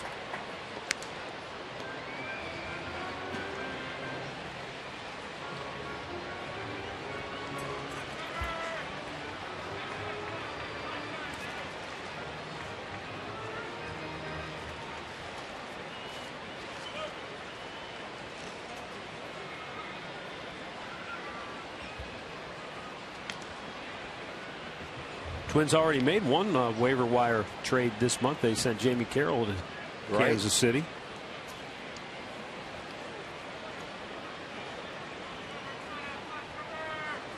That's why I thought it was interesting that the Royals had made the deal for Bonifacio. Sure, he's much younger than Jamie Carroll, but similar type guy, you know, infielder. Liner to left field. That'll be caught by Brantley. Inning over. Minnesota strands a pair, and the Tribe's still very much alive, down 4-2.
23rd, the Indians will host the Minnesota Twins. It's a 7:05 start, and it'll be Dollar Dog Night and Fireworks Night. Dollar Dogs all night long, and then the post-game fireworks show will be set to the Blues Brothers theme. That is presented by Wayside Furniture. Log on to Indians.com and get your tickets.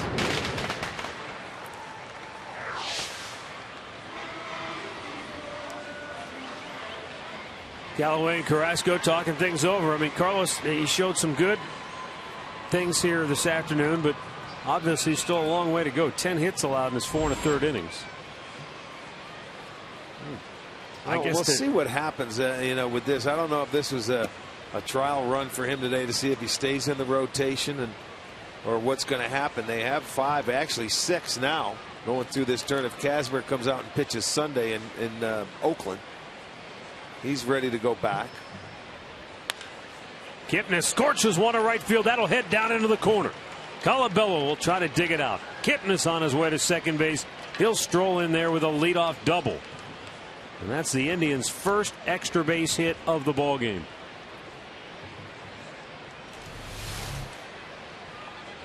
A little changeup down and in. He made a bad pitch in there with the changeup. It speeds up Kipnis's bat. He goes down and rakes it into the corner, so the leadoff man aboard. It's a double. Now time to take advantage of that. After they didn't score first and third, nobody out, back come the Indians. That could be a very big inning, turning point in this game, the 5th inning. Well, Carlos Santana hit by a pitch and scored a run in the 4th inning.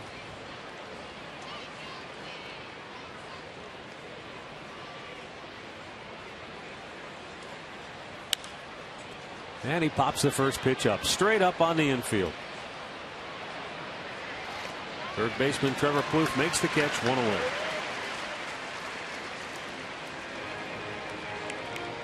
Our in-game recap brought to you by your Northern Ohio Toyota dealers in the 1st inning. Oswaldo Arcia doubled home a run to make it 2-0. Then in the 2nd, a couple of RBI hits, one by Brian Dozier, one by Joe Mauer, made it 4-0. Tribe got on the board, a 2-out 2-run single by Mike Aviles in the 4th, cut the gap in half, and that's where we stand now in the 6th.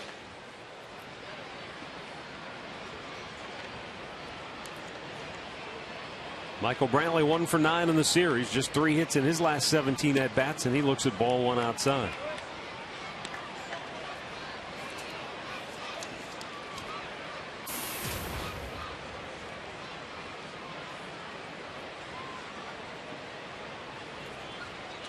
He has 7 fly ball outs to the left fielder in this series. And not that there were fly balls. He's hit a few line drives, but they're making him go the other way, and they're getting him to hit it in the air. Just what they want to do. He hasn't been able to get on top and hit line drives that way.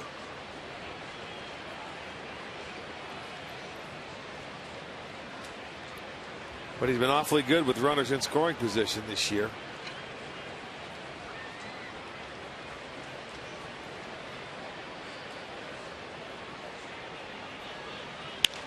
Right back up the middle. It's into center field. Coming around third. Kipnis will be waved home. Thomas's throw is cut off. And it's a 1-run game as Brantley again continues to deliver with runners in scoring position. His 56th run batted in on the year. Well, the only other hit he had was a base hit, same spot, up the middle with a runner in scoring position last night. He comes right back and does it again. He's a clutch performer, man. He loves to hit with runners on base. And he does a good job of it. He gets the Indians within 1. That's his 56th RBI.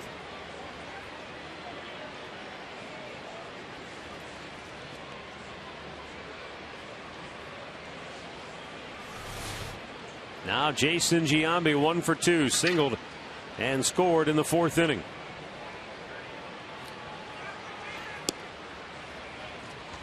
And he takes ball 1 as the Minnesota bullpen cranks up. Lefty righty action there.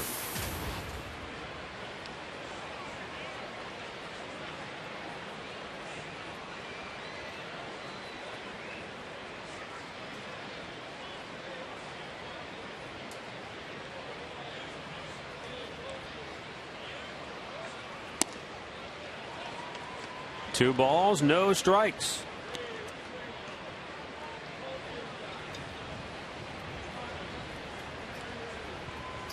Josh Renicky, the right-hander. Caleb Thielbar from the left side.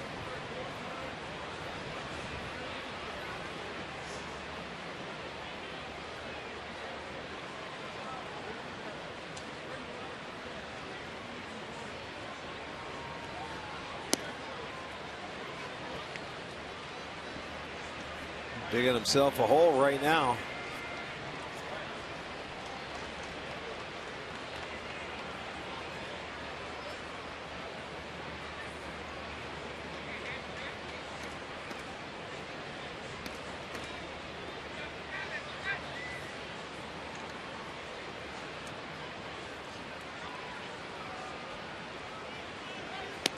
They walked him on 4 straight. So the Indians have 2 on with 1 out, and that may be the end of the line for Kyle Gibson, and it is.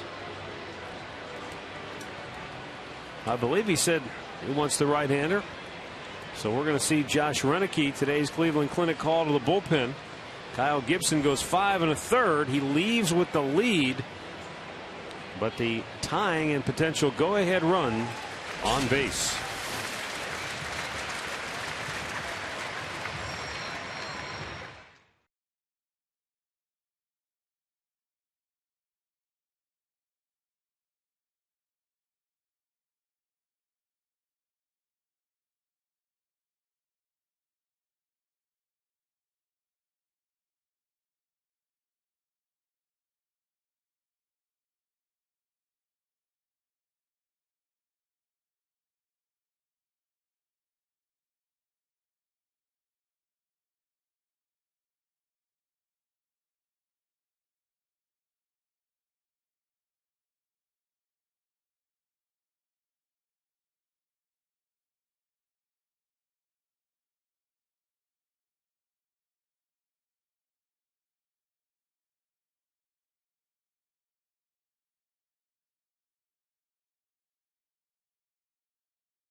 Four-3, the Twins lead. But that guy on the bench right there, Kyle Gibson, will have to watch the bullpen go to work now. Josh Renicky coming on with 2 Indians aboard, only 1 out. Mike Aviles will be the batter. Renicky, 48th appearance on the year. He's had a very good year at 2-1, 3.00 ERA.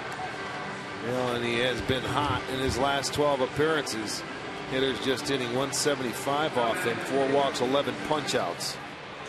So he's coming on first and second, 1 out.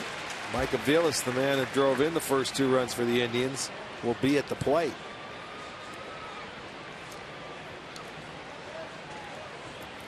Aviles, base hit in the second inning, came with 2 outs. 2-run single came with 2 outs in the 4th. This time a chance to do damage with only 1 out. He takes strike 1.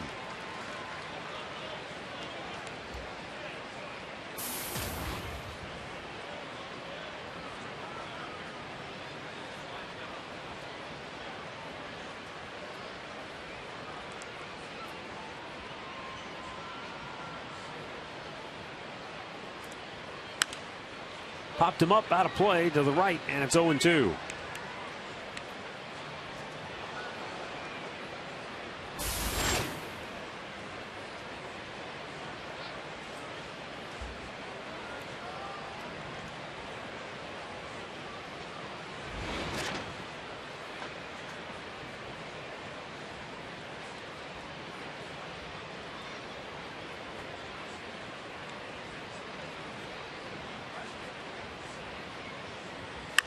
Aviles hammers one to center field. Cleat Thomas on the move. Makes the catch. Tagging at second is Michael Brantley. He'll go to third, but there are now 2 down in the inning. Back out comes Ron Gardenhire. He'll go back to the bullpen. Wow. He wants to go to the left-hander now. The one hitter for Renicky did his job, and he's going for the matchup now.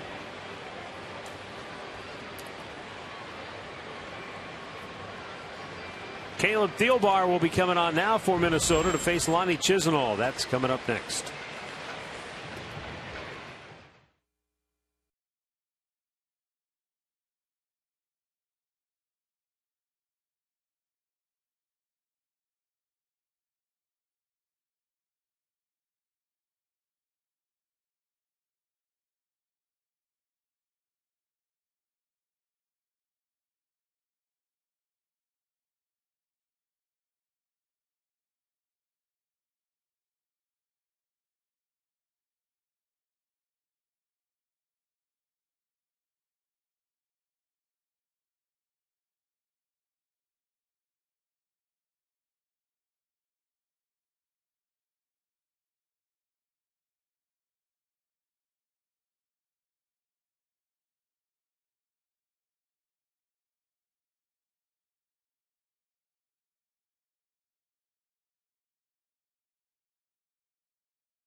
All right, back here in Minnesota, the Indians have first and third with 2 down.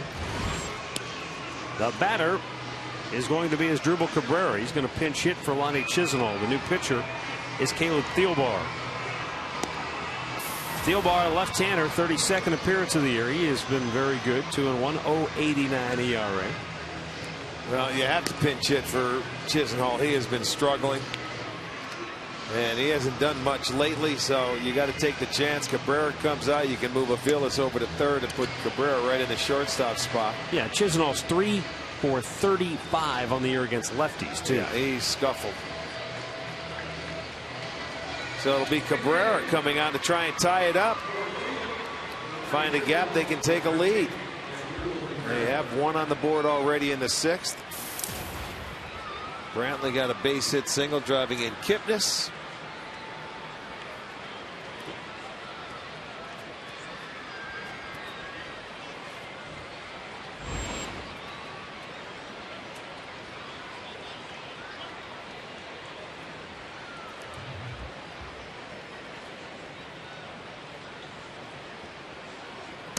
Upstairs, ball 1.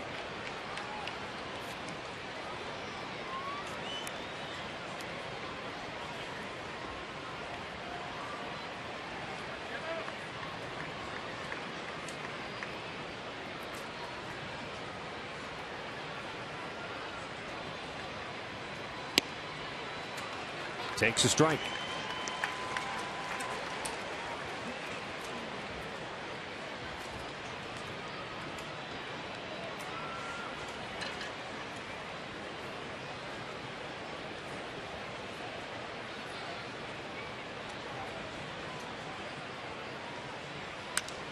Back out of play and a count 1-2.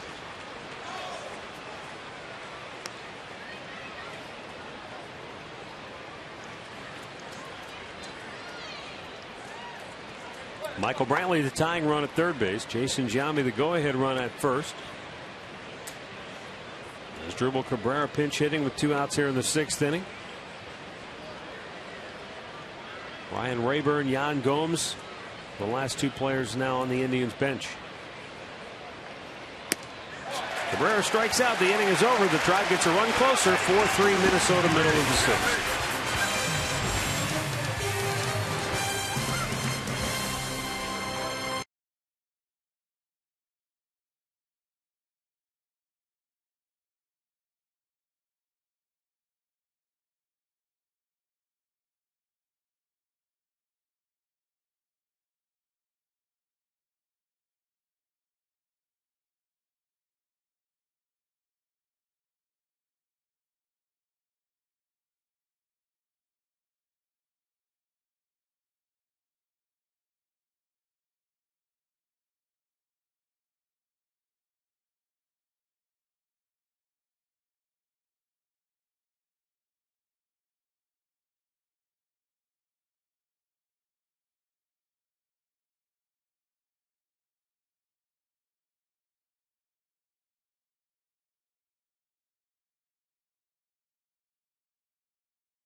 Sixth inning here in Minnesota. 4-3. Twins lead it.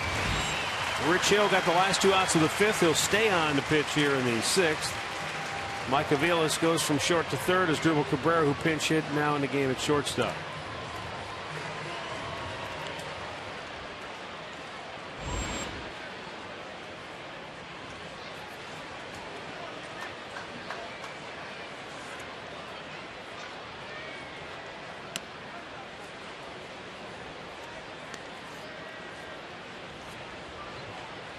Chris Colabello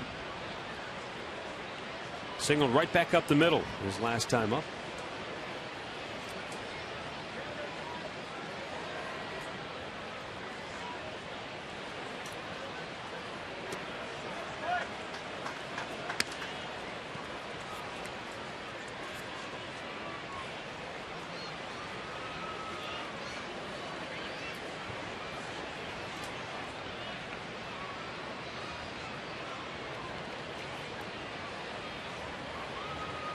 Here's a 2-0, and Colabello swings right into it, fouling it back.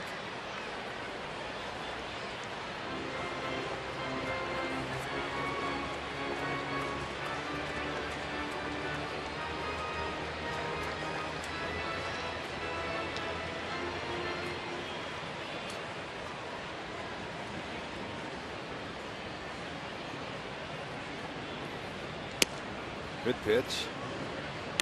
2-2 the count.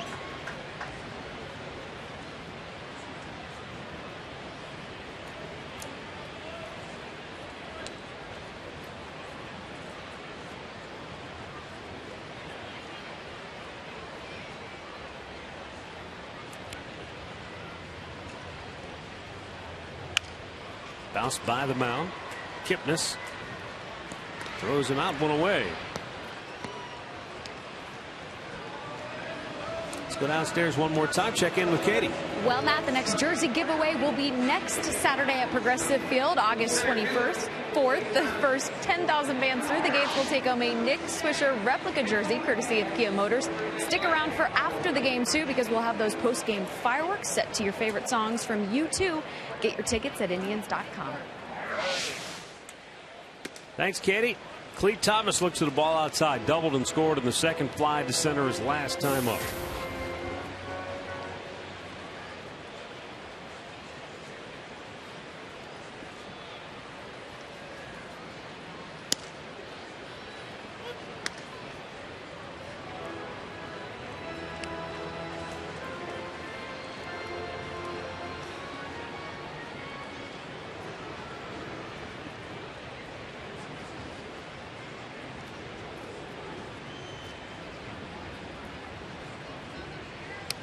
Missed inside with that pitch. 2-1 to count.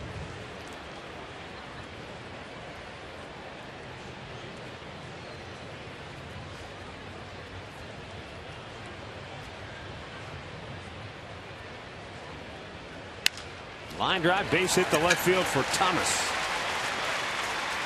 And the Twins have a 1-out base runner here in the 6th. His second hit of the game, his 3rd hit in the series. And both hits today for Thomas have gone the other way. Let's get the answer to the AT&T trivia question. Former Gold Glove first baseman who's the last player to steal home twice in a game. Well, I got a clue. He played for both the Indians and the Twins, so Vic Power was the first guy I could think of. Yeah. When you talk about Gold Glove first baseman for the Indians, 3 stolen bases in 1958, and twice they were home. That's unbelievable, isn't it? What if they were back-ended double steals? Or maybe the catcher saw him coming and just got out of the way.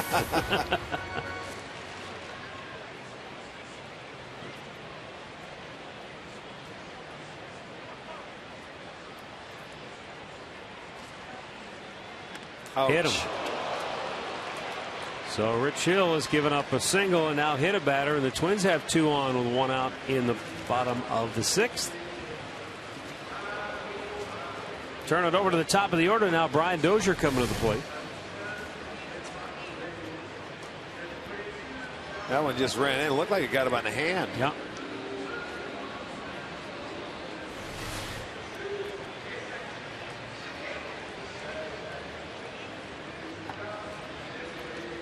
Santana might be stalling for time here. Not sure. Well, it looks like Matt Albers just got out.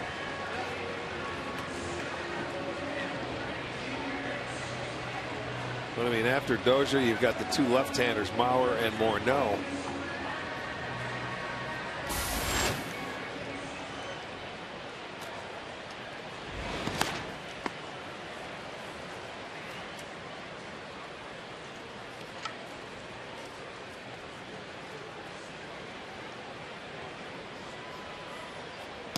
Curveball in there for a strike.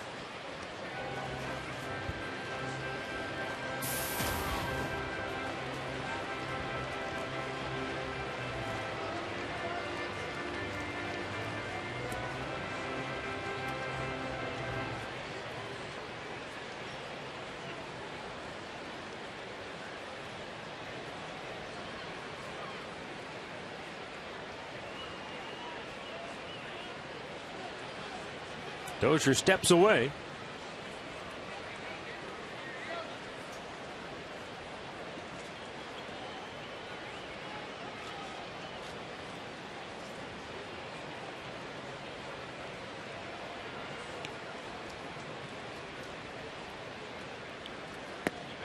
And a little bit low. One ball, one strike. Two Twins aboard with one out here in the bottom of the sixth. Minnesota scored 4 runs on 7 hits in the first 2 frames. They have not scored since. Hill came on with first and third and 1 out in the 5th inning and got 2 big outs to get out of that mess. Now he's put 2 on here in the 6th. And he's fallen behind Dozier 2-1.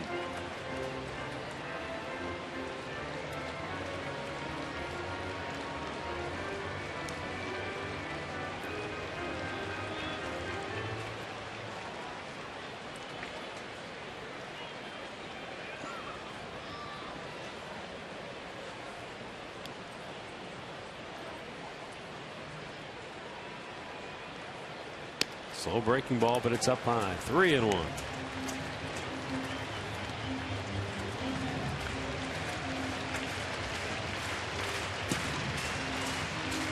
Joe Mauer waiting on deck.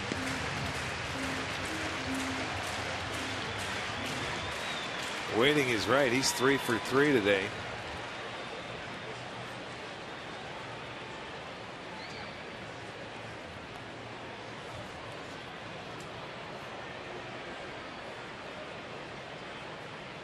Tigers White Sox tied 3-3. They're in the 4th in Chicago. Royals Marlins tied 1-1. They're in the 4th inning in Kansas City.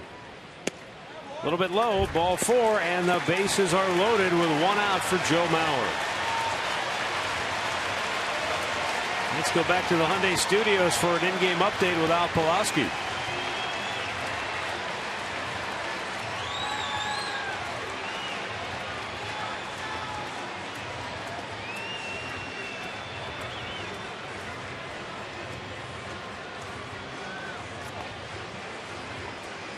Well, just when you didn't think he had another gear, Miguel Cabrera has gone to another stratosphere. He's gone to long ball mode, and you hate to have to face that guy with runners on base. You could pitch around him and walk him, but you know, if you're forced to pitch to him, you're in trouble. Now Davis just hit his 44th recently. Yeah, last night. Okay. He hit his 44th last night, so he's 6 behind him right now after he hit his 38th. By the way, the leader in the National League has 29. That's Paul Goldschmidt in Arizona. And he hit 2 last night to get to 29. Yeah. He tied it up in the 9th inning and then hit it in extra innings to win it, a walk-off. Well, not exactly ideal circumstances for Rich Hill. But he's got to face Joe Mauer with the bases loaded and 1 out here in the 6th inning. Well, you're right. He forced himself and painted himself into a corner. But if there is one silver lining, it's that Mauer will hit into ground ball double plays. He's normally one of the tops. He's only hit into 6 this year, but he's very capable of rolling over on one and you can get 2.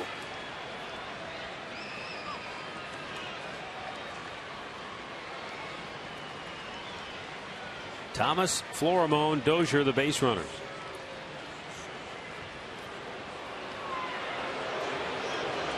Didn't they just have a long chat? Yeah, they sure did.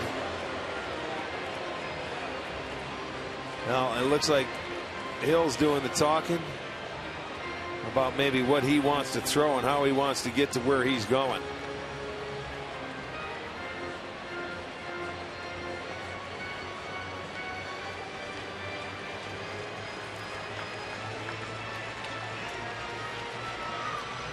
Well, that's certainly encouraging. 0 for 3 all 3 times he has struck out against Rich Hill. Inside for ball 1. Not a bad idea the way he likes to lean out and push stuff the other way. He doesn't swing at a lot of first pitches, and I'll bet he's had success with that slow breaking ball away on him, so he wants to start him off inside, make him conscious of the inside part of the plate.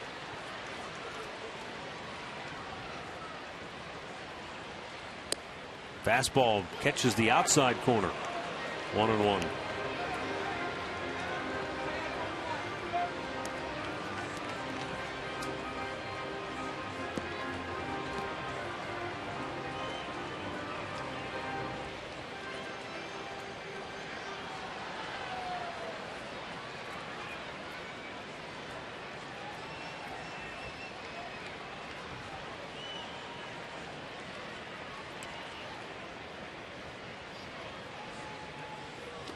In the dirt, smothered by Santana. 2-1.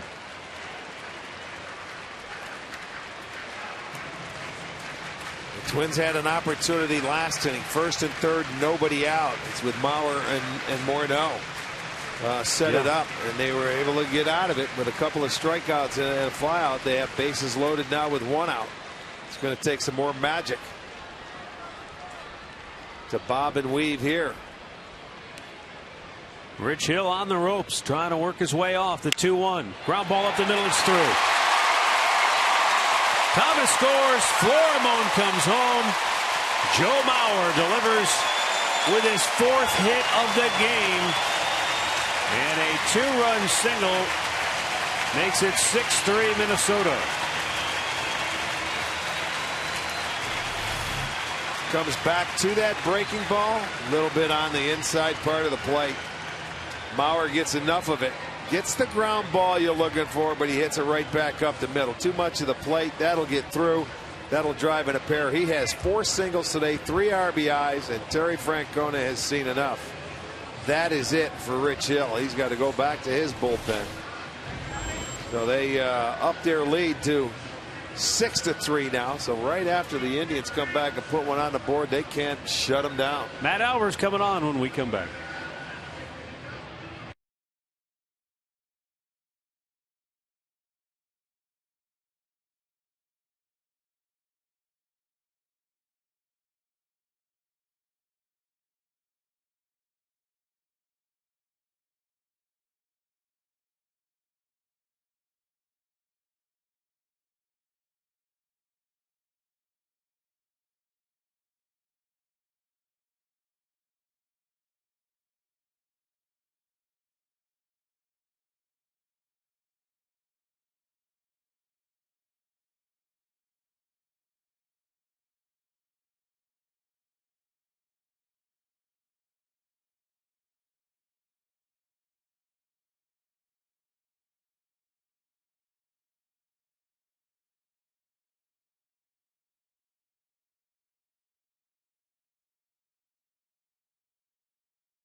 Six-3 now in favor of Minnesota, bottom of the 6th inning.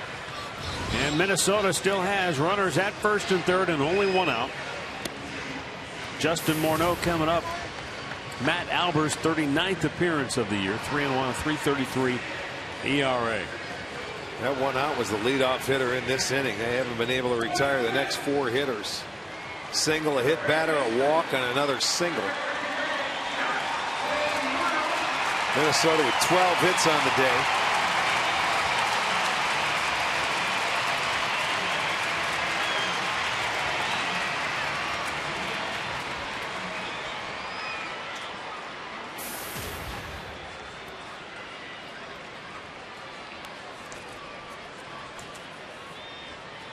The pitch. A little bit outside, ball 1.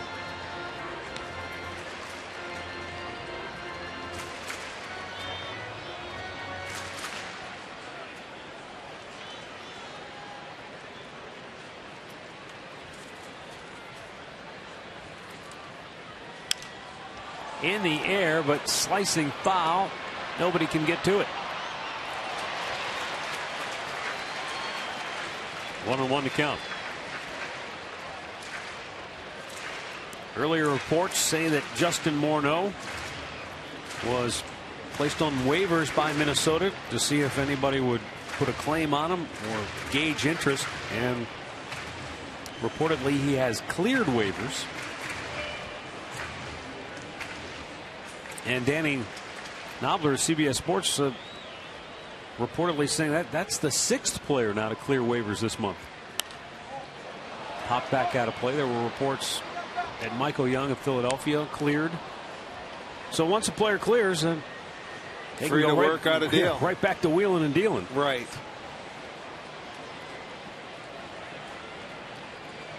Although, and even though Young cleared waivers, doesn't he have a no trade clause there? Yes. So he could nix any deal, right? If he doesn't like it.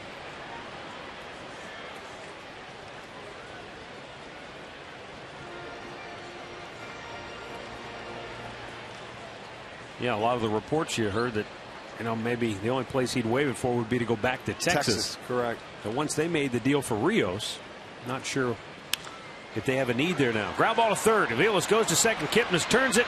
Double play. Ends the inning. But Minnesota gets a big 2-run single from Joe Mauer, and they now lead it 6-3.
Panini's with 18 locations in Northeast Ohio, and by Levin. McCracken's Pub.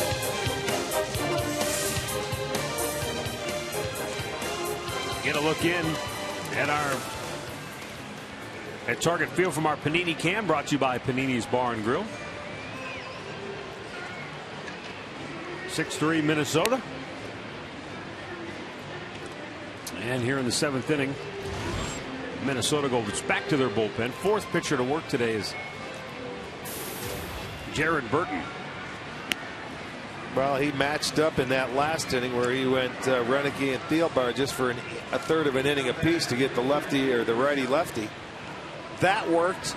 They come back and they get a couple on the board, and they're going back out to a guy that is not allowed to run in 17 consecutive appearances in Burton. Covering 15 in the third innings. He's going to face Stubbs, and then the top of the lineup, Bourne and Swisher.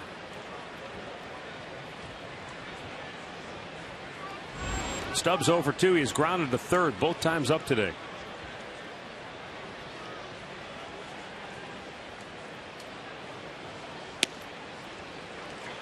Swing and a miss.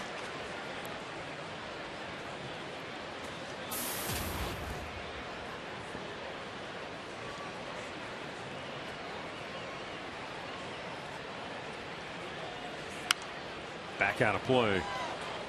And the count 0-2.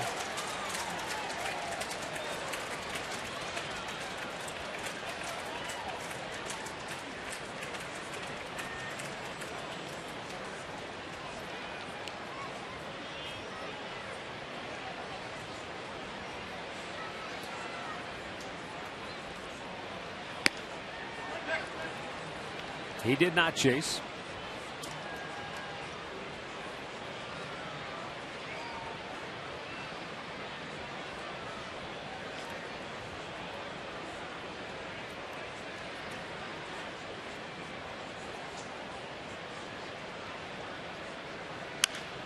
Stubbs sends one high in the air on the infield.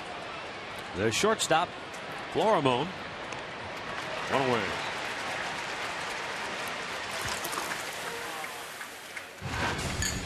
Miller time, brought to you by Miller Lite. 10 years ago today at the old Heward H. Humphrey Metrodome. Travis Hafner hit for the cycle. That was his double right there. The single. Speed kills. And then the inside, or the triple for the last one. Bourne with a bunt. Nice play by Burton. 2 down.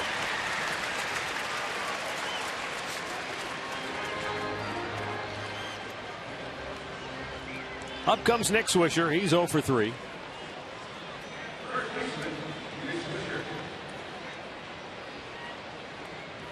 Three hits in his last 22 at bats.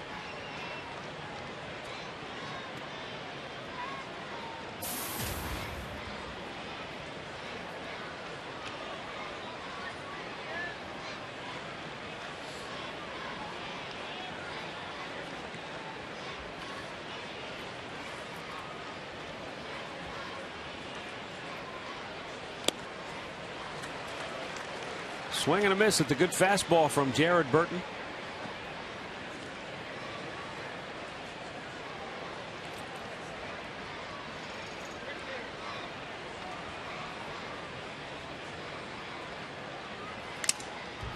That one went right back off the mask of Mauer.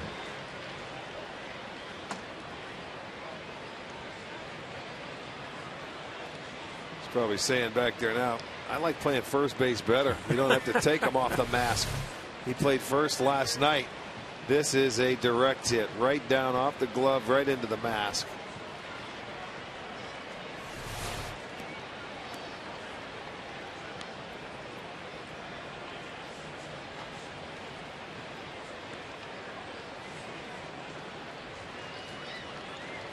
Burton trying to set him down 1-2-3.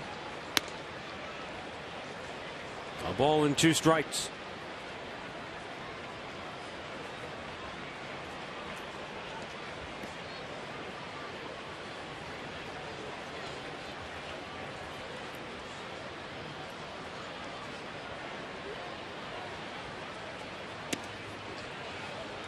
Minnesota scored 2 in the first, 2 in the second. They led it 4-0 until the Indians got on the board with 2 in the fourth, added a run in the sixth to cut it to a single run, and then in the bottom of the sixth, the Twins answered back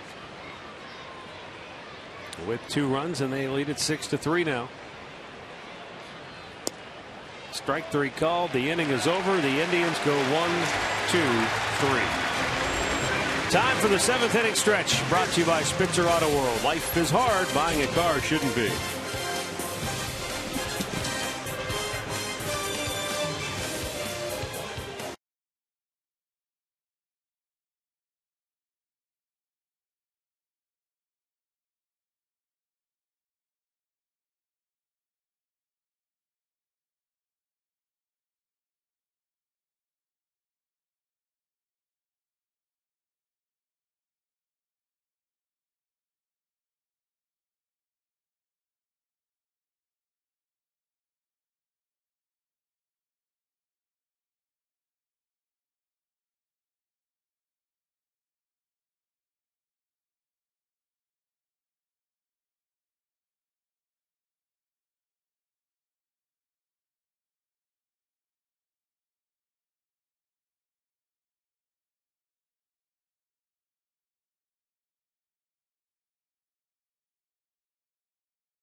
Josh Willingham, Oswaldo Arcia, and Trevor Plouffe coming up for Minnesota here.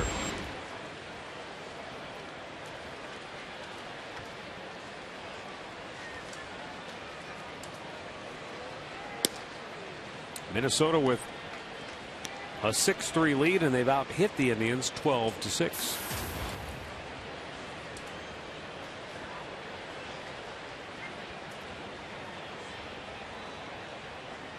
Well, it just goes to show you when you fall behind early, how tough it is to, you keep put zeros up there. You have to almost play perfect baseball. They started to creep back into it, made it a one-run game, and then what happens? They drop another 2 spot on them, and they increase their lead. Middle part of the ball game when you can add on once you have an early lead. And it's like a war of attrition when your starting pitchers continue to go out early in games. Right. Those innings add up. Your bullpen's less and less effective as you go along. No question about it. They have paid their dues. We showed you a stat last night where they had, what was it, their last 6 games or something. They had pitched more innings than the starters. Yeah. And last night was great, but it can't be just one game out of 5. That was only 6 innings. They still had 9 outs to get. Again today, a starter goes 4 1/3 innings. So that means your bullpen's got to go at least another 4, if not 5 innings.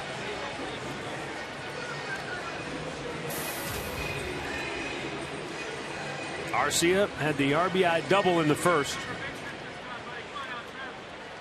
Grounded out, struck out since then.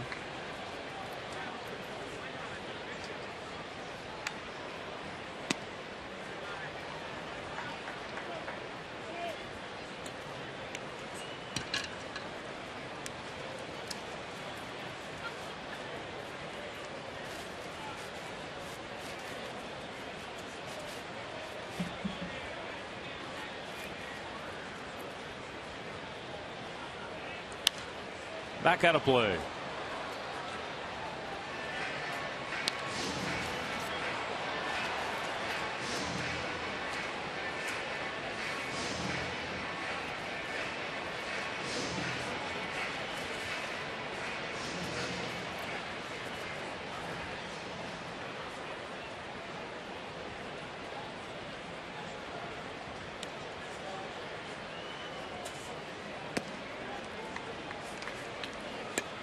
Two balls and a strike. Man, Matt Albers is another guy who's logged a lot of innings. Yes, he has. This is his 39th appearance.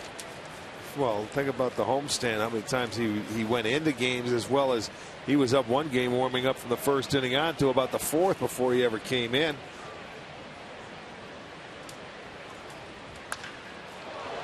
Ripped foul. Plus today's going to end a streak of 20 consecutive days for the Indians where they have had ball games. They'll have the off day tomorrow.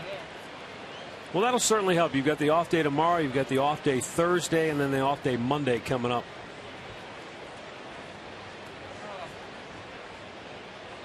So they've got some off days bunched together. When they get off the road trip, they're off a day, and then before they head to Atlanta, they'll be off a day. But yeah, home for a brief stint.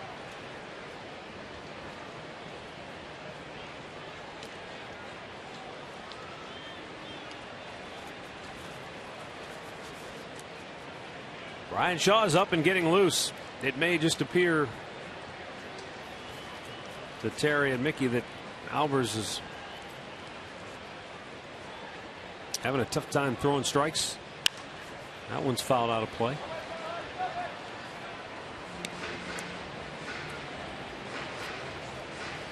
He's thrown more balls and strikes to this point.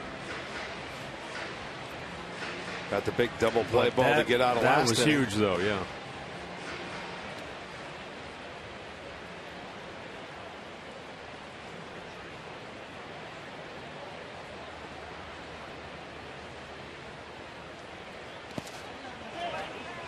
Full count.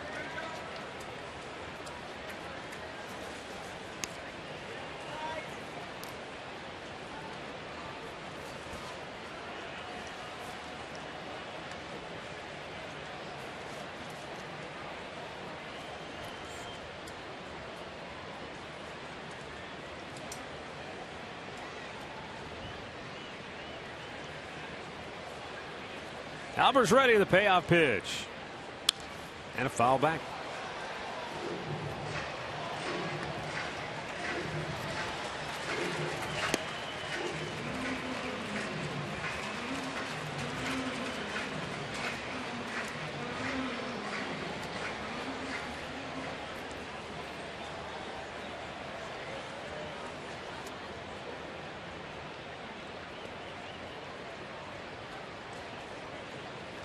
Swing and a miss. He strikes him out. One down here in the 7th.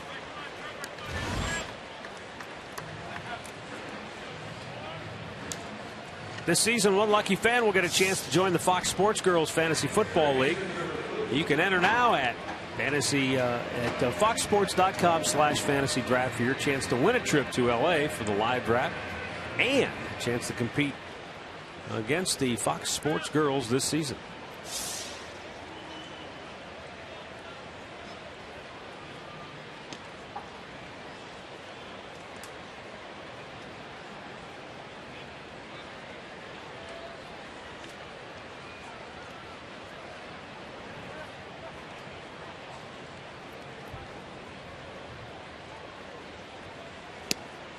Trevor Plouffe making a pitch in there for a strike, and the count is 0-1. Plouffe flied out to left field his last time up. For Minnesota today, it's been a game of twos. 2 in the first, 2 in the second, 2 in the 6th.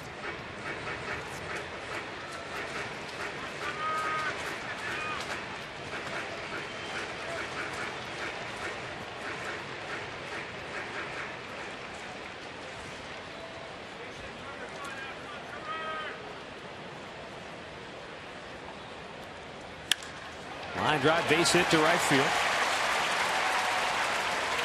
Willingham will stop at second. And the Twins have 2 aboard with 1 out for Chris Colabello. 13 hits on the afternoon for the Twins. They have 3 doubles. The rest have been singles. And those doubles came in the first 4 hits of the ball game for them.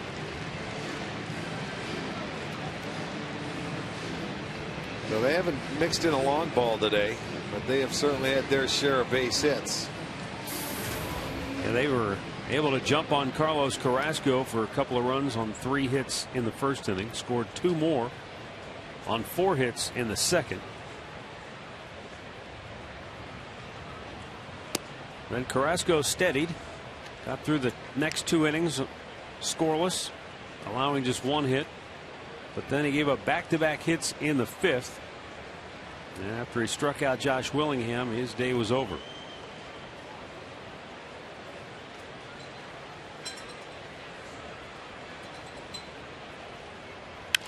Right back up the middle, and that's through. Willingham turns the corner at third. He's coming home. He's going to score. 7-3 Minnesota.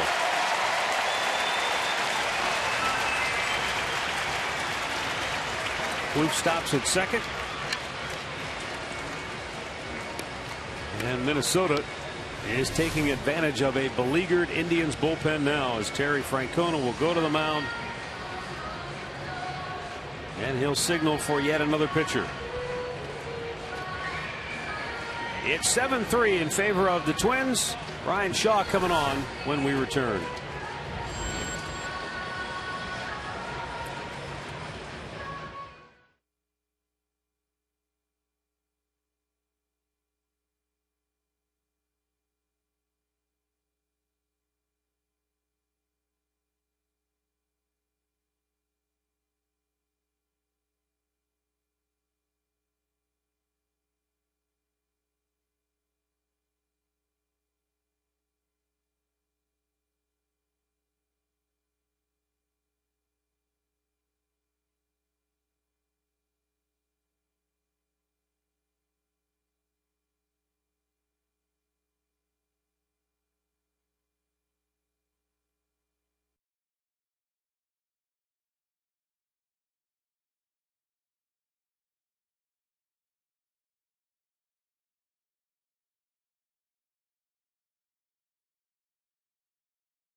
7-3, Minnesota on top. We're in the bottom of the 7th.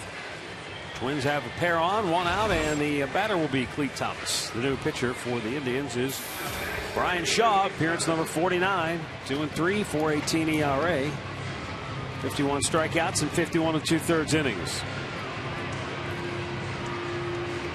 Thomas has a pair of hits today and a couple of runs scored.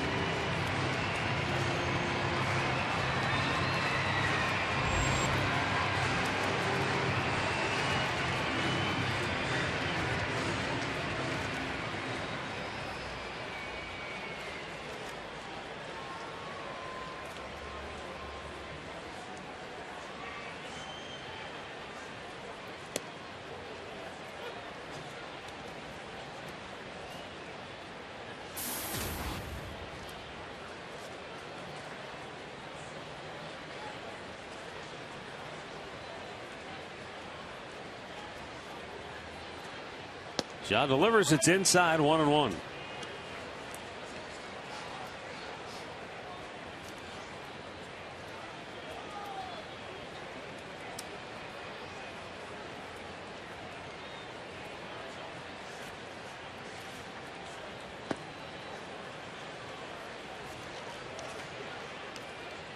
Two balls and a strike. Thomas doubled and scored in the second inning, hit one just inside the bag, and then opposite field single in the 6th led to the Tigers, or led to the Twins rally that restored their lead. Now he's up trying to do some damage here in the 7th, and he's got a 3-1 count.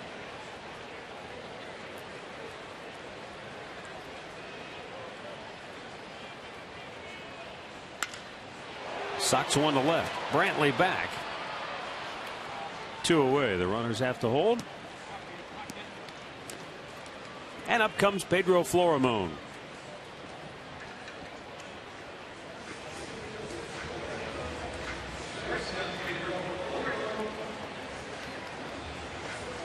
Up ahead for the Indians, weekend series against the Oakland Athletics. Oakland has once again been somewhat a surprise team. I don't know that a lot of people thought they'd have this kind of year. But they're third in the league in pitching. Yeah, that's the big thing. Downstairs, despite an offense that's near the bottom.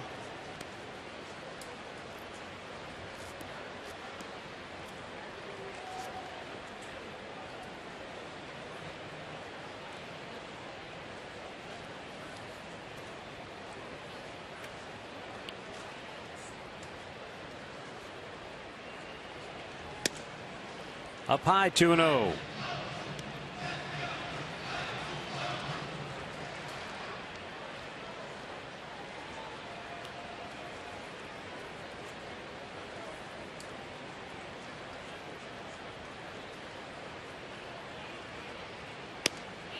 Throw down to second on a strike call. Not in time. We've got back just ahead of the tag.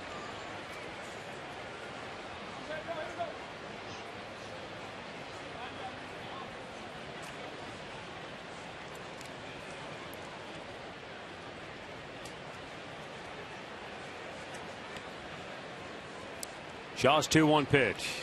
Swing and a miss, and that count evens up.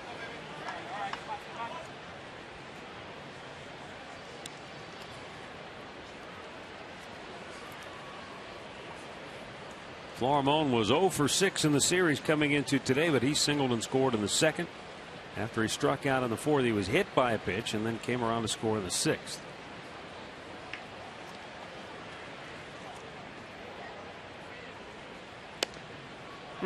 Close, but did not get the call on a full count.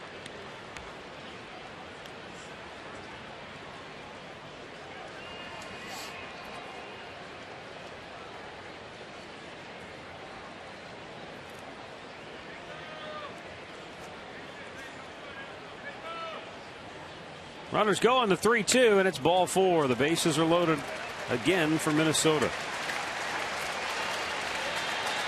This has been just a exercise in frustration.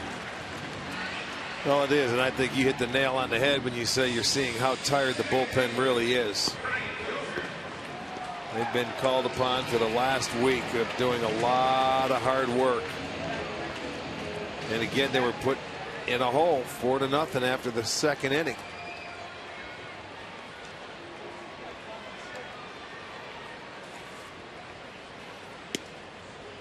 And a called strike to Brian Dozier.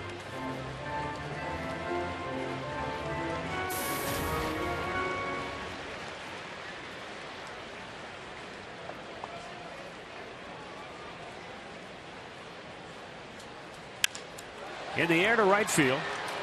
Stubbs will make the catch. The inning is over. Minnesota gets one more, and we'll go to the 8-7-3 Twins.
Telecast is presented by authority of the Cleveland Indians and may not be reproduced or retransmitted in any form.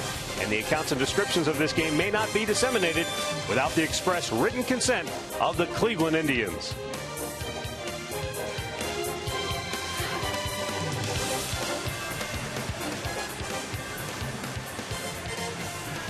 (7-3) Minnesota.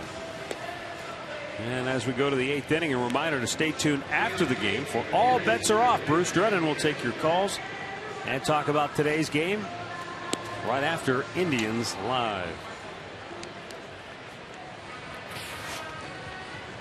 Minnesota goes back to their bullpen once again. Right-hander Casey Fiend. 56 times for him. 2-2 record, 292 earned run average. Opponents hitting just 193 off Fiend. They have a new right fielder as well. It looks like Ramirez is out there. Wilkin Ramirez.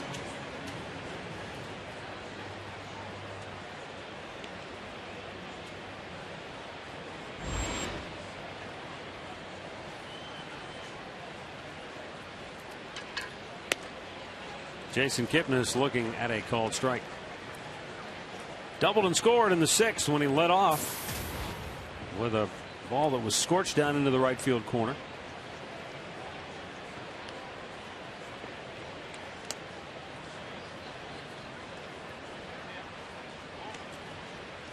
And that 6th inning, though, a real difference in the game. The Indians scored.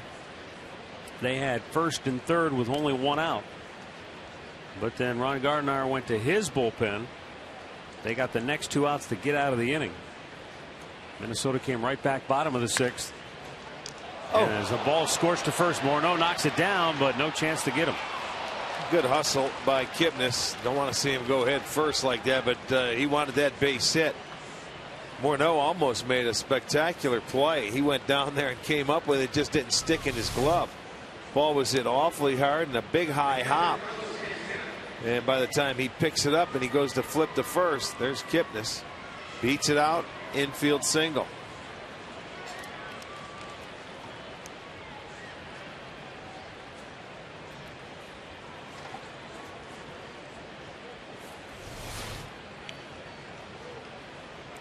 In any event, from the Indians' perspective, though, they cut it to a 1-run game, and Minnesota has come back to score the next 3 runs. Yes. Santana chasing after a ball down low. 0-1.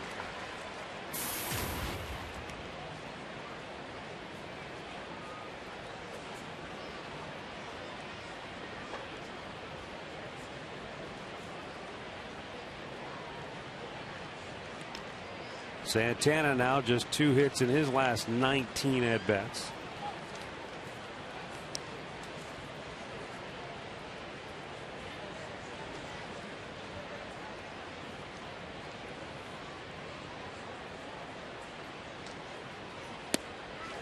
Same situation. Yeah, he's caught in between. He is not seeing the baseball. He is not swinging it well.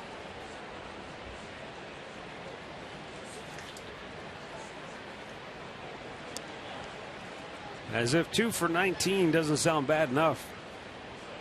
He's also 4 for his last 42. That's a prolonged slump.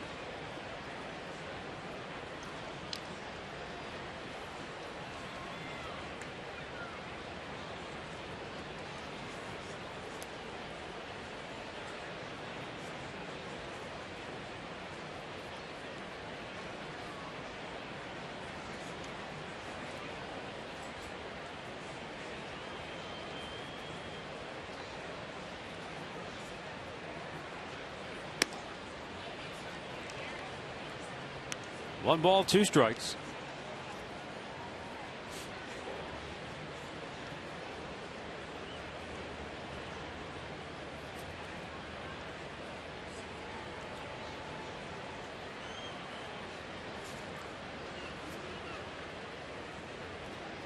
Time call as Santana steps away.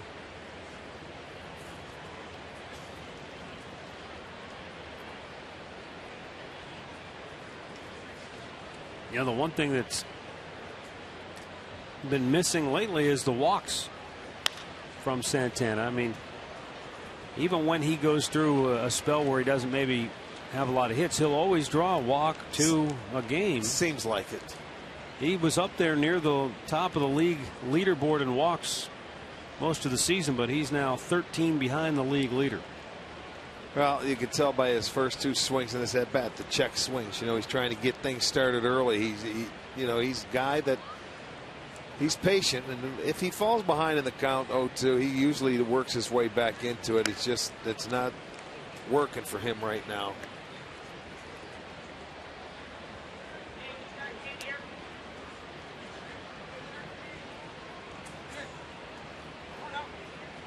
Mike Bachta telling me Santana is without a walk in his last 18 plate appearances.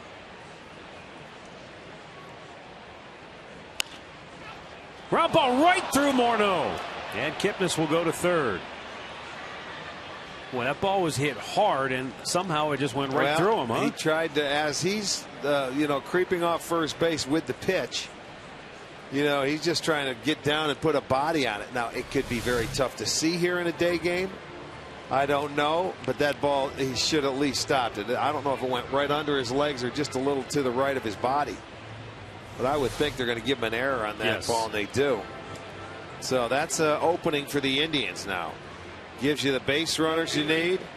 Got your first 2 aboard. Twins made a couple of errors last night. Well, they have one tonight, and this could be a big one. They've opened the door. Michael Brantley, the batter. An RBI single his last time up.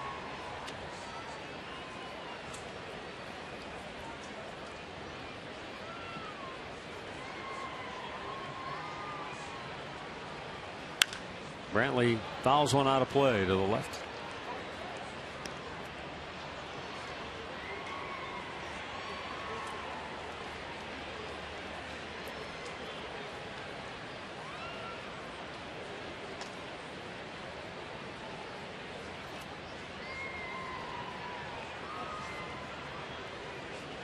No activity in the Minnesota bullpen as Ron Gardenhire, Rick Anderson look on. That could change if Brantley gets a hold of one here. Outside 1-1.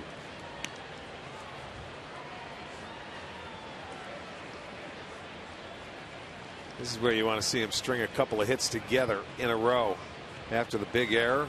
Kipnis started this inning with a base hit, infield hit at that. And they both challenged Morneau. Not a play.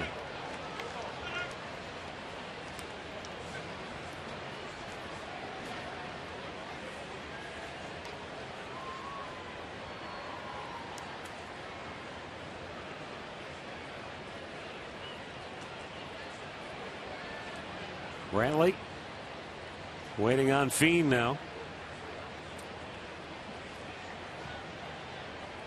Right-hander with Indians at the corners and nobody out. Brantley with a base hit in the right field. He does it again. Kipnis scores. Indians close to within 3. Brantley with another RBI hit with a runner in scoring position. Well, he's had back-to-back singles driving in runs. They did him a favor, throw him a breaking ball here. Michael speeds him up and finds a hole between first and second. So now a good start to this inning. It's a 7-4 ball game. Now you get the tying run to the plate, and their pitching coach is going to have to come out and stall for some time until they can get that bullpen going. 8 hits now for the Tribe.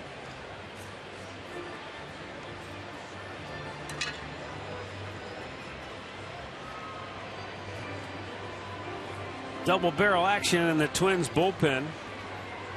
Left-hander Brian Dunsing.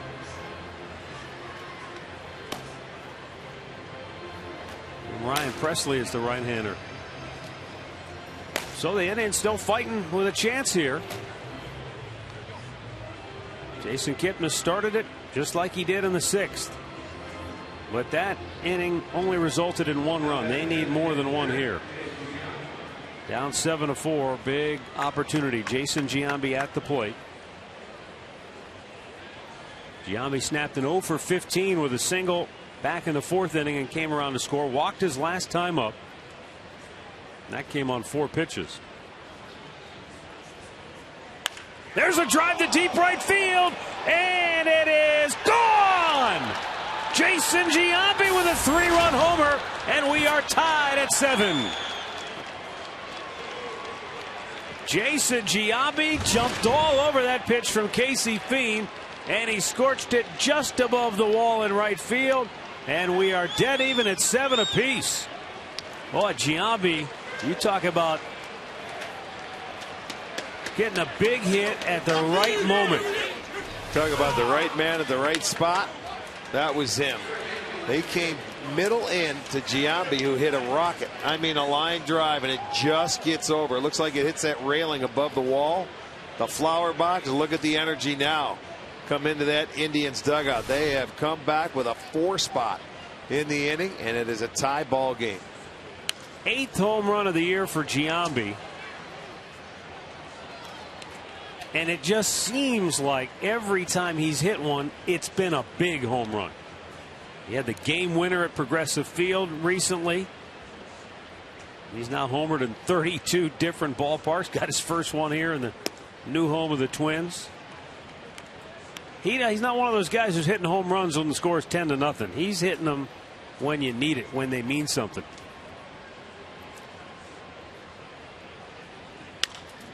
Mike Aviles weakly bounces one to short. And that's the first out of the inning. So how big was that error to just keep it going, help it out? Couple of big hits. And now we are back at it. And now comes Ron Gardenhire. He's seen enough. He's going out to his left-hander. Well, he's burned through a lot of his bullpen now. Yeah. Even though he hasn't gotten a lot of length out of them. This is now 3 different pitchers that he's come out of his bullpen who've worked 1/3 of an inning. Renicky, Thielbar, and now Fiend. And we've got a timeout here in Minnesota, tied at 7.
7-7 because of this. Boy, that looked like a little cutter. It was a fastball. I don't know if it was a cut fastball, but it was middle in. And Giambi was ready for it. And put a charge into it just over the top of that wall out there in right field. A big hit for Giambi. He's 2 for 3 on the day. None bigger than that one right there. Number 437 for Jason Giambi. One shy of Andre Dawson. Brian Dunsing, 55th appearance on the year. He's got his Drupal Cabrera, who struck out his only time up in the 6th when he came on to pinch hit. Out of play to the right.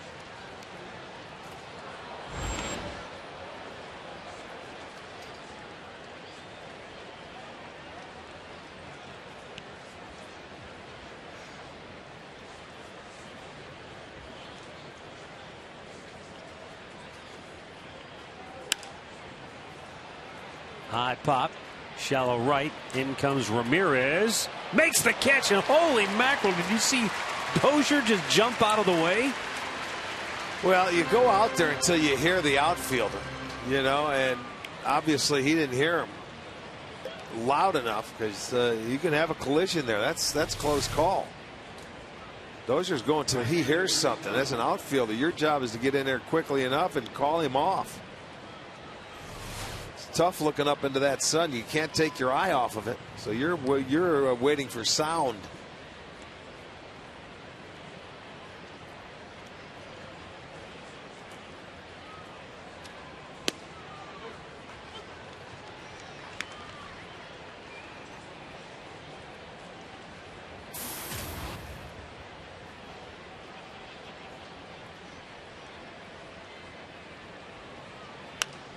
Back out of play.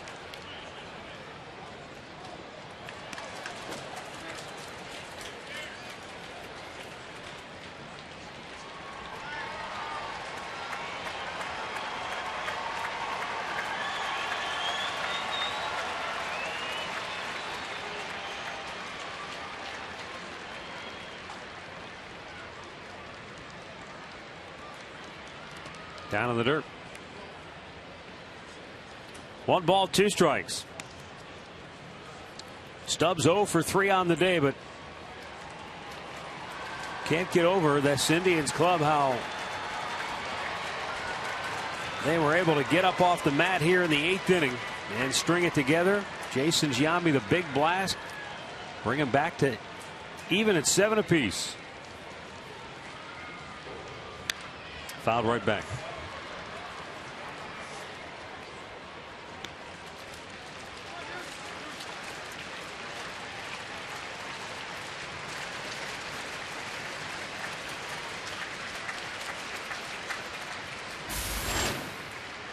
Twins probably felt like they had this one all but in the bag. The 1-2. Stubbs strikes out to end the inning. But the Indians get 4 in the 8th. Jason Giambi caps a big 4-run rally for the Tribe, and we're back to even.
7-7 is our score. Stay tuned after the game for Indians Live, brought to you by Conrad's Tire Express and Total Car Care.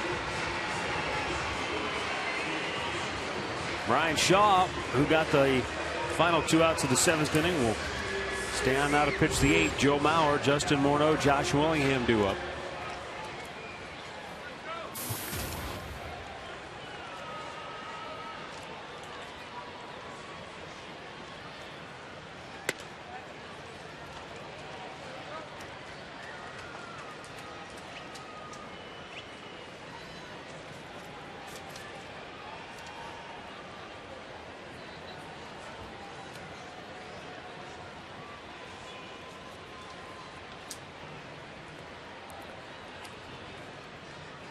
Way outside.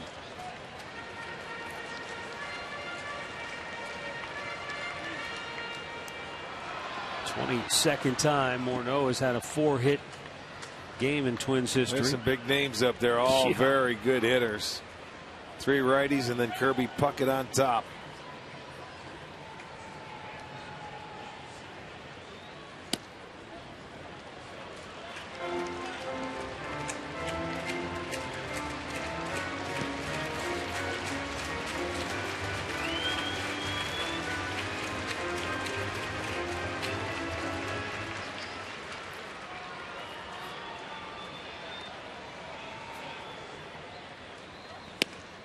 Good fastball in there for a strike. It's 3-1.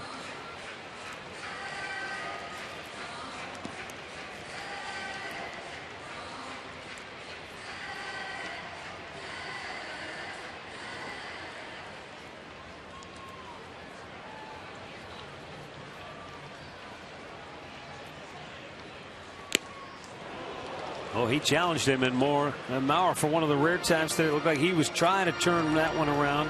Yeah, you don't see him swing like that too often. He tried to hit one there. Normally he does his thing, trying to get a base hit going the other way, but that time 3-1 count, looking for the fastball. He got it and he let it go. I'm sure he'll change his approach here. And the payoff pitch, weakly bounced to short. Cabrera will throw him out.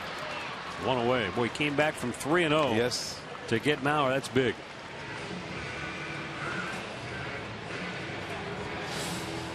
Let's go back and revisit our keys to the game, courtesy of Akron Children's Hospital. Well, the Indians did not jump on Kyle Gibson early, but they were able to knock him out of the game. And Carlos Carrasco did not provide the quality start they were looking for.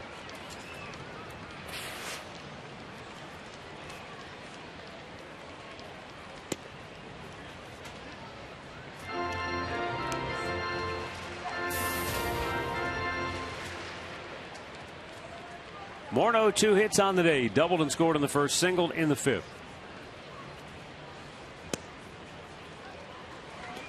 A little bit low, and he's behind Morneau just as he fell behind Mauer. 2-0.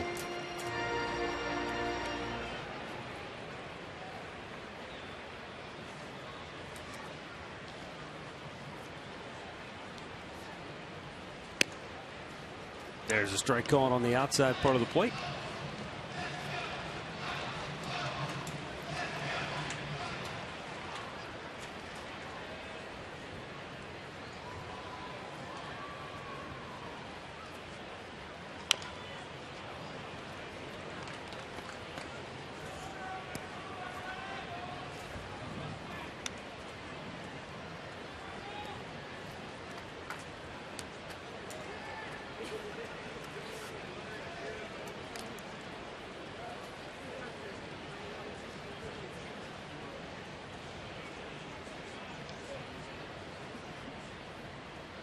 Two. Pulls it to second. Kipnis throws him out. 2 away. Up comes Josh Willingham. Walked and scored his last time up.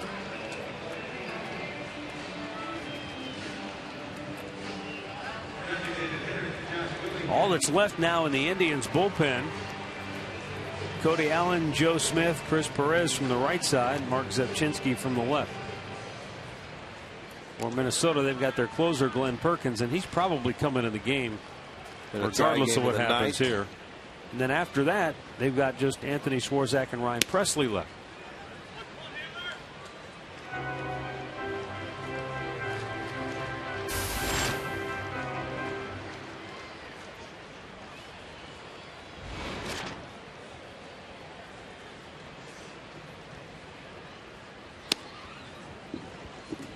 A ball and a strike. Shaw has thrown 26 pitches since he came on in the 7th. 13 balls, 13 strikes.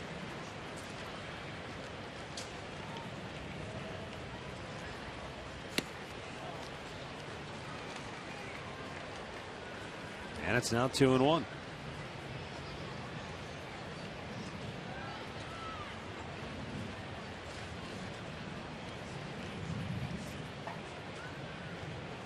Ouch.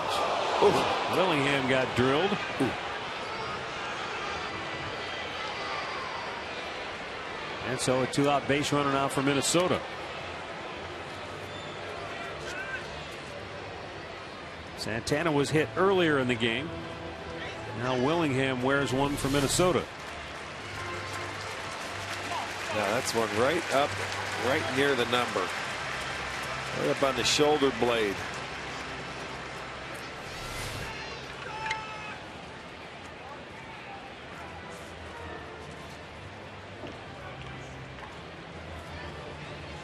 Well, Terry Francona looks like he's going to go make a change. Osvaldo Arcia will be the batter, left-handed hitter, and he's going to go get Cody Allen. So a timeout here in the 8th inning, 1 on, 2 away. Game tied at 7.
Shaw got 2 outs here in this 8th inning, but after he plunked Josh Willingham, Terry Francona makes the move to Cody Allen. Appearance number 53 for Allen.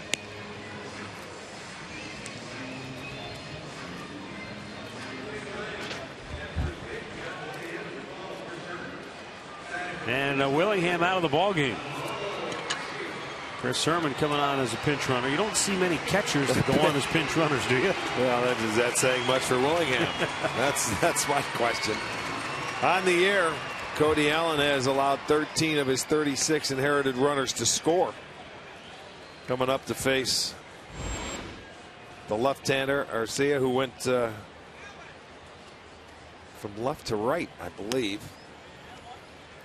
No, he stayed in left. No, he stayed in left. They put Ramirez in right.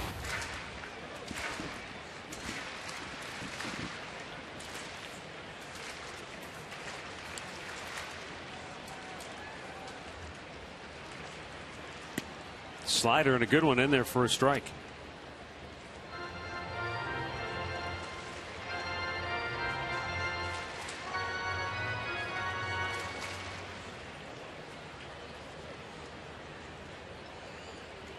Well, there you see, this is a week's work.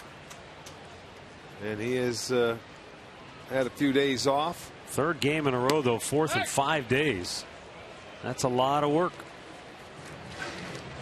Especially that one day with I think you saw 26 pitches or so.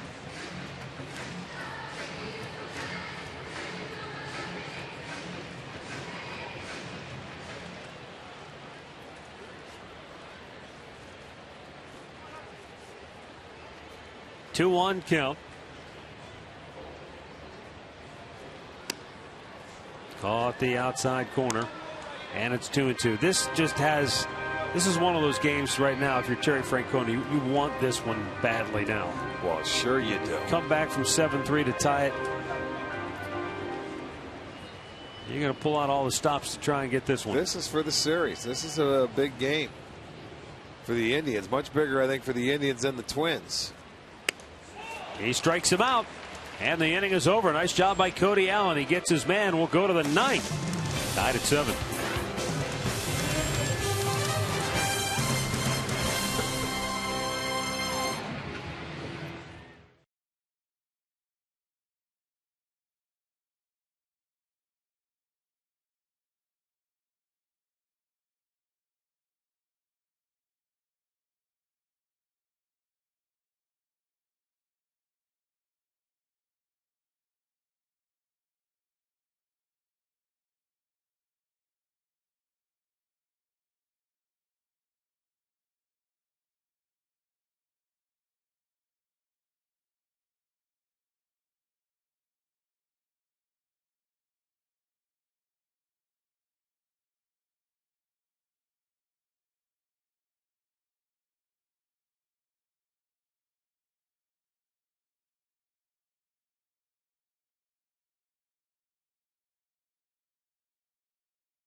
Stay tuned for Indians Live, brought to you by Conrad's Tire Express and Total Car Care. Comes your way right after the ball game here. Another pitching change for Minnesota. They'll go to their closer, Glenn Perkins. Trying to keep it a tie game and send it to the bottom of the ninth. And the Indians will try to rally and take the lead. He's been very good working out of that closer's role for Minnesota. He will be the 7th Minnesota pitcher, though, to work in this game here today. Well, you mentioned it. They have had 3 pitchers today just throw a third of an inning. And Dunsing just went, what, 2/3? That didn't work out well. One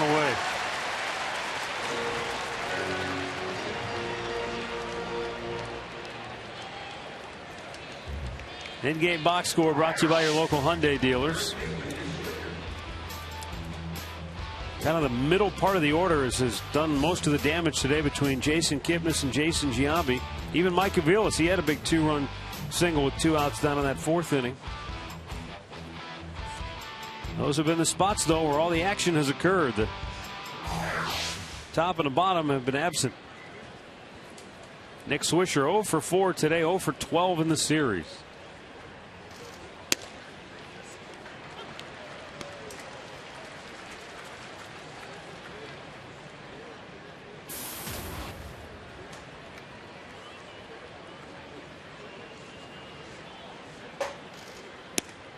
In for a strike. It's 0-2.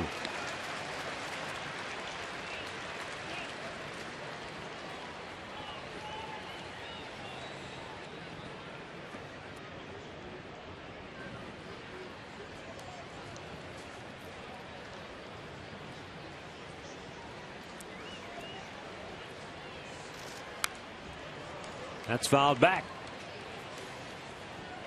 Nothing into the count with 1 out of the 9th.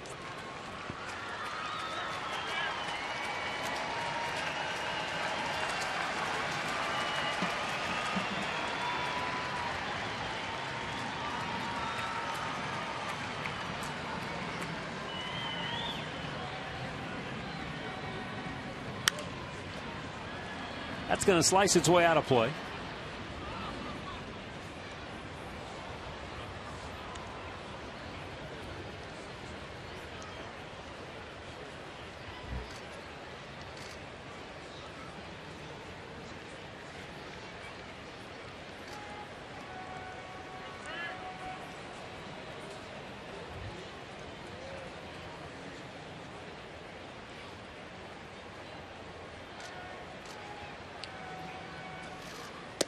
Down on his feet.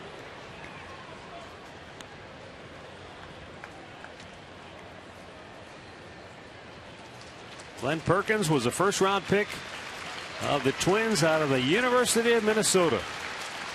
Born and raised right here in the Twin Cities area. A Gopher. I mean, does it get any better than that for a guy from here? No, I guess it doesn't. You're right here. You never have to leave home.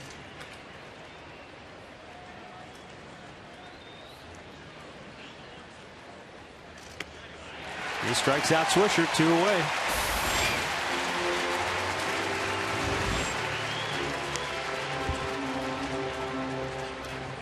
And up comes Jason Kipnis.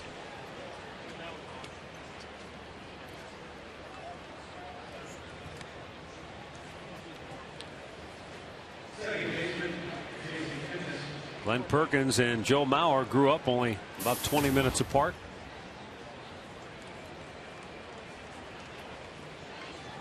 Played together when they were in high school on an all-star team.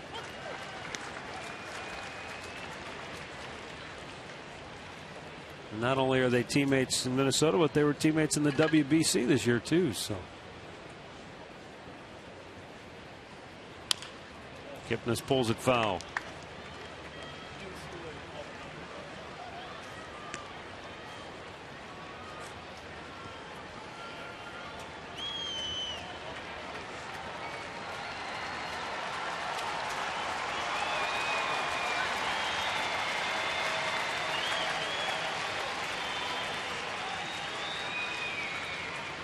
The 0-2 upstairs with it.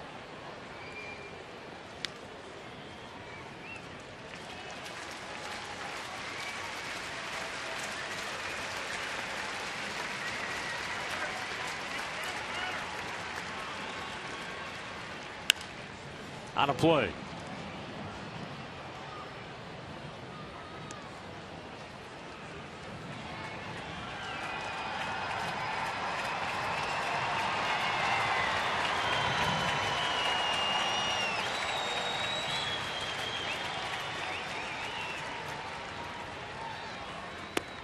A little bit off the plate. Yeah, the little teaser right there, trying to get him to chase that breaking ball away. That's just off the plate. Kipnis did not do it.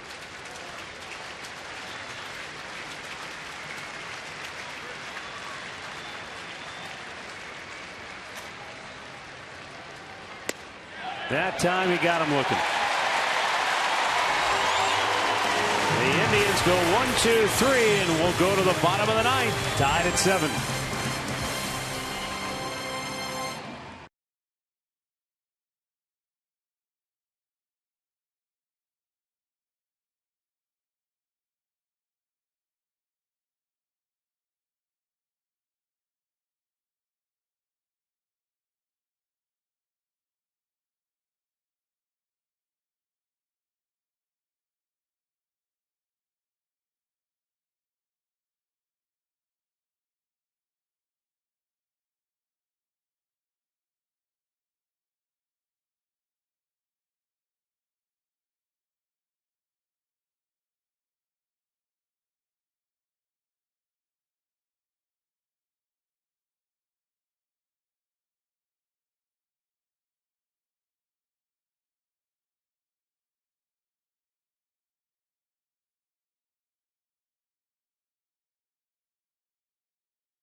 At 7, one swing of the bat from the tribe's elder statesman, Jason Giambi.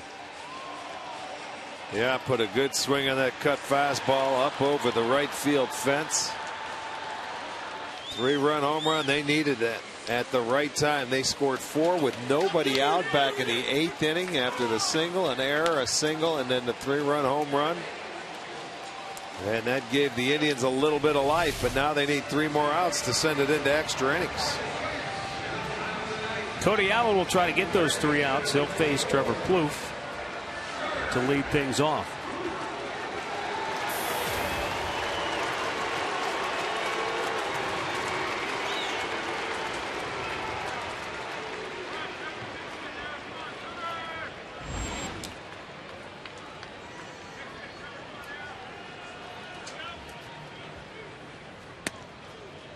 In there for a strike.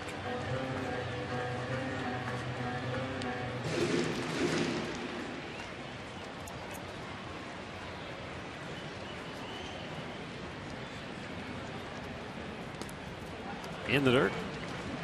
1 ball, 1 strike. Tigers lead the White Sox 6-3. They're in the 8th in Chicago. Marlins lead the Royals 3-2. They're in the 8th in Kansas City.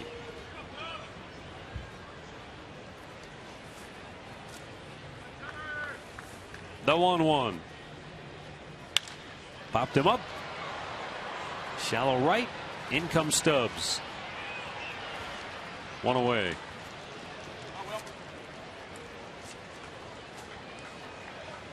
Wilkin Ramirez will get his first at bat in the series. He came on as a defensive replacement in right field.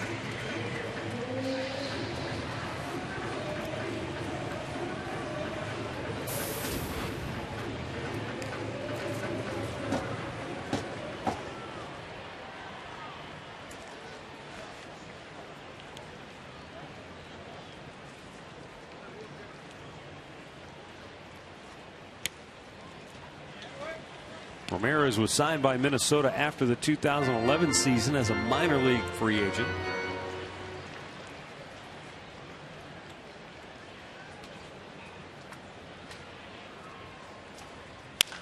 Hit hard to third. Right there is Mike Aviles. Oh, did Swisher keep the foot on the bag? Yes, he did. Nice play by Nick Swisher over there at first base. He had to go inside and just drag the toe across the bag for out number 2. Well, that's where you get a little help, man, from that first baseman. Sometimes that throw is not always on line. You come across and you have to switch feet.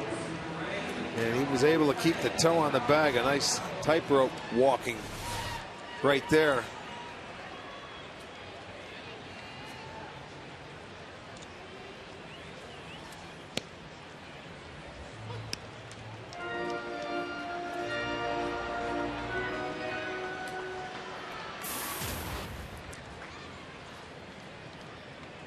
Speaking of tightrope walking, didn't that just happen recently? Your guy, one of the Walendas, that across was the Grand long Canyon. time ago, man, when we were going to Baltimore. We were in Baltimore, he did. That's a couple months ago, my friend. It seemed like it was just yesterday. Yeah, right. For you.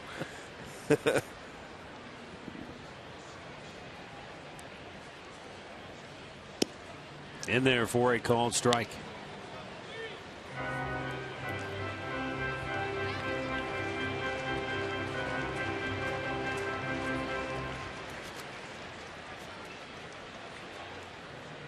Cleat Thomas awaits the 1-2 pitch. Did you see how he trained for that, though? Yeah.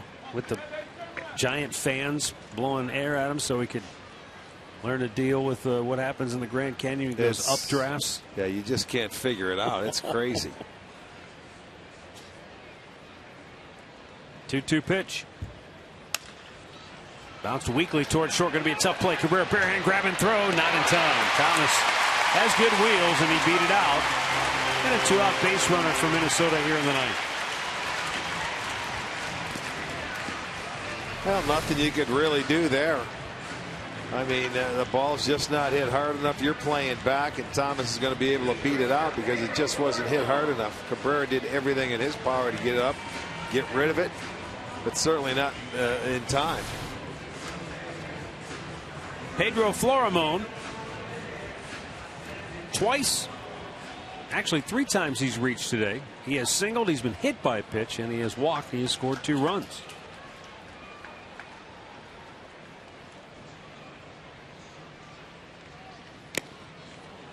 Allen throws it by him.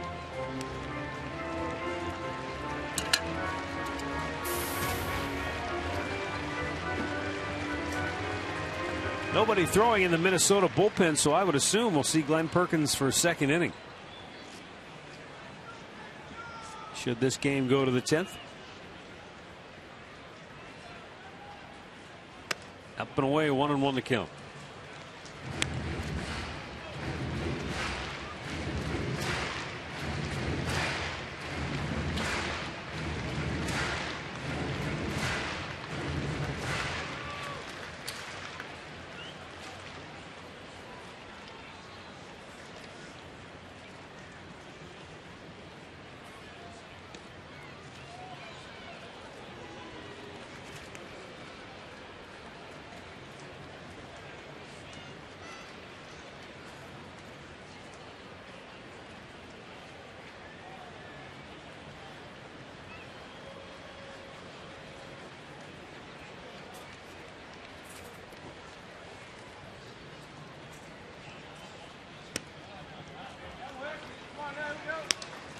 Pretty good looking pitch there. I don't know. Called the ball 2-1 to count. It was a breaking ball. I mean, come on. It's right there. I guess they call it high.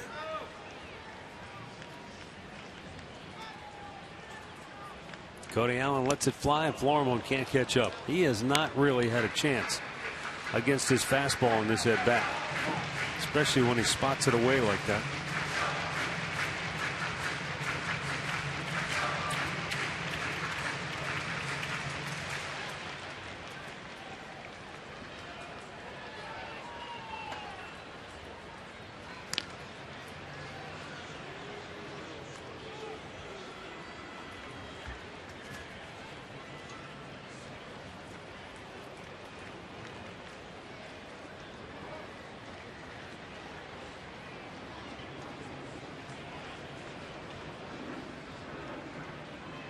Runner goes, swung on and missed, just blew it right by him. You could see the frustration of Florimon. Just slammed his helmet, his bat down. He had no shot against Cody Allen. We'll see if the Indians' big bats can get rolling in extra innings.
Presented by Jack Link's Beef Jerky all season long. Jack Link's, feed your wild side.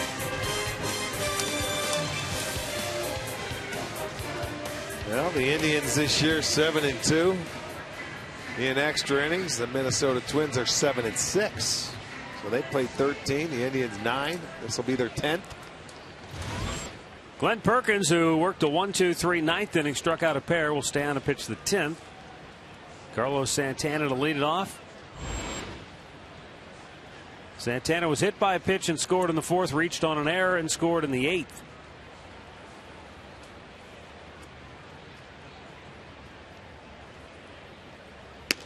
Takes up high, ball 1.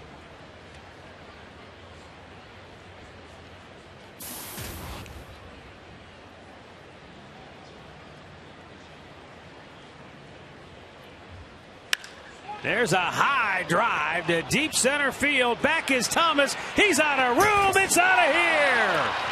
Carlos Santana breaks through with his 14th home run of the year. And the Indians take an 8-7 lead here in the 10th inning. Talked about the extended slump he has been suffering through, but he took out some frustration and destroyed that baseball. Well, his 14th home run, and if I'm not mistaken, I think he's had pretty good numbers against Perkins in his career. He is now 5 for 8 and his 3rd home run off Perkins in his career. How about that for numbers? And I'll tell you what, he did not disappoint there. He gave it a ride. Michael Brantley now looks at a 94-mile-an-hour fastball. Well, he left him in to face Santana, and Santana did the damage. So it's been the long ball to bring the Indians back and give them the lead. Brantley lifts one in the air to left. Catch made by Arcia, 1 away. Going to get a pinch hitter now for Jason Giambi as Yan Gomes will come up for the Tribe right here.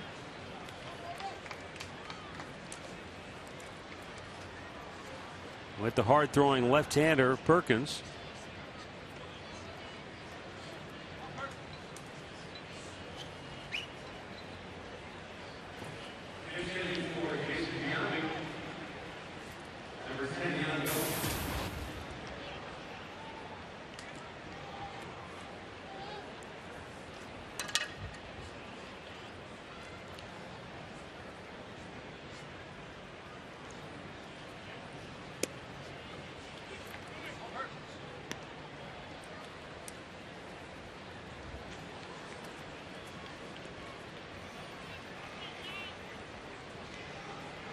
Perkins takes a long look in with Yan Gomes at the dish.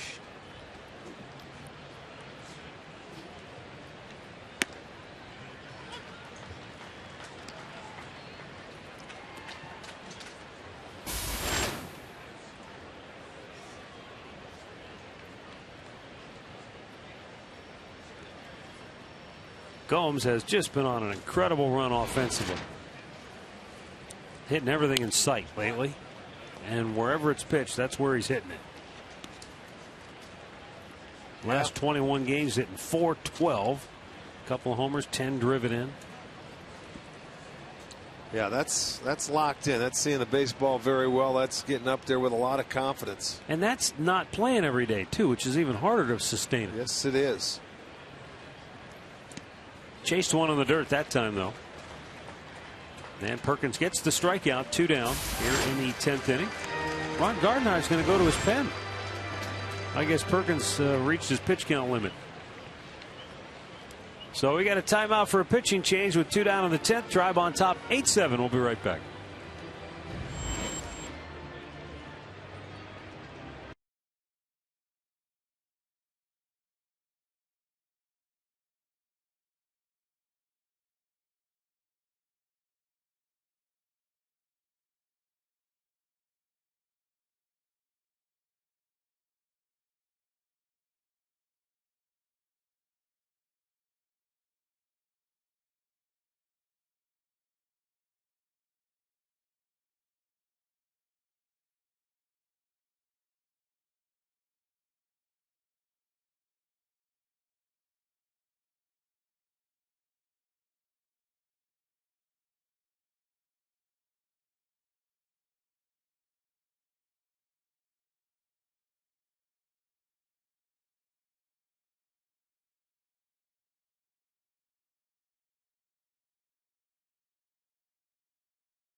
We're in the 10th inning with the Indians leading at 8-7. New Minnesota pitcher, the 8th Twin to work in this game here this afternoon, is Ryan Presley. And he'll be facing Mike Aviles. Aviles 2 for 4 on the afternoon.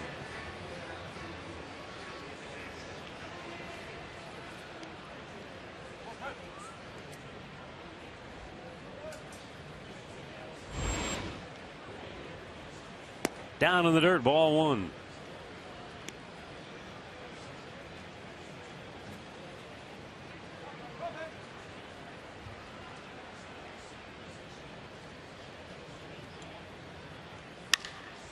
Aviles shoots one toward right field.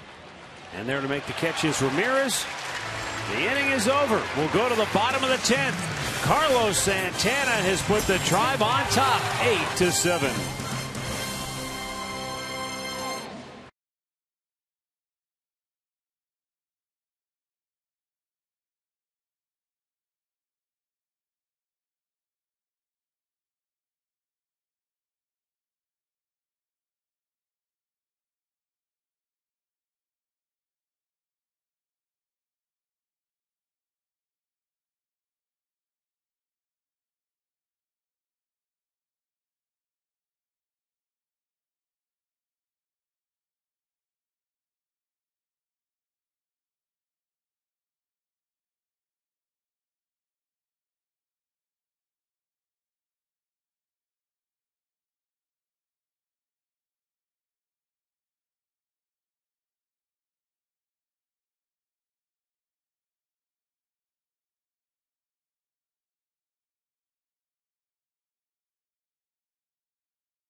But they finally do. Their first lead in the game came in the 10th inning, and they have a chance to win it and win the series here. Perez can lock down his save.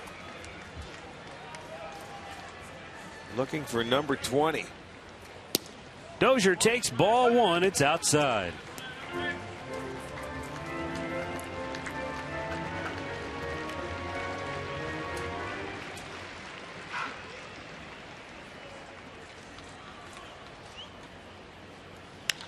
High pop on the infield. Actually, Cabrera backpedaling now into the grass in the outfield, and Brantley says, "Get out of my way, I'll take it." And he does, one away. Yeah, really, get out of his way.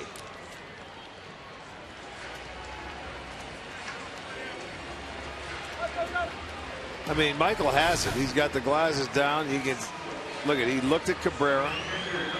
He called late. I'm telling you, he called late. Yep. And I didn't see his lips moving, so that's not Cabrera's fault. Those guys in the sunshine and in daylight, they have to go out until they hear you. If they don't hear you, they're going to go after the ball. So you have to be very vocal. You have to call them off, and you have to do it more than once. Joe Mauer looks at a ball as it goes all the way to the backstop.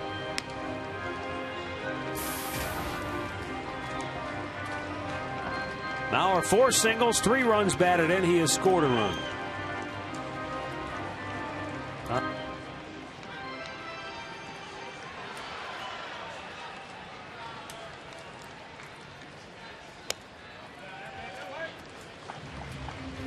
Two balls, no strikes.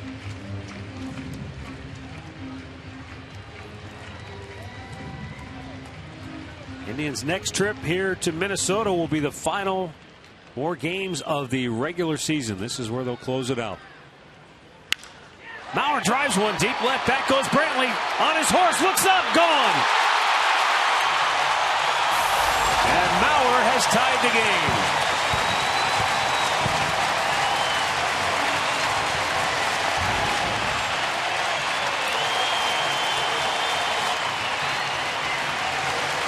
The 5th hit for Joe Mauer. And I mean, he goes the other way and drives it out on a low heater. It just had too much of the plate. It was down, but look where it is at. It's middle, in. He shoots it the other way. It just gets over the fence. And that is the 21st blown save by the Indians. Morneau is out number 2.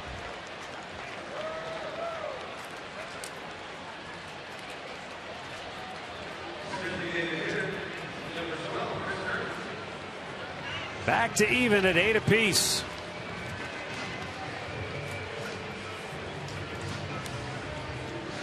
Minnesota has one more guy after Ryan Presley, who pitched the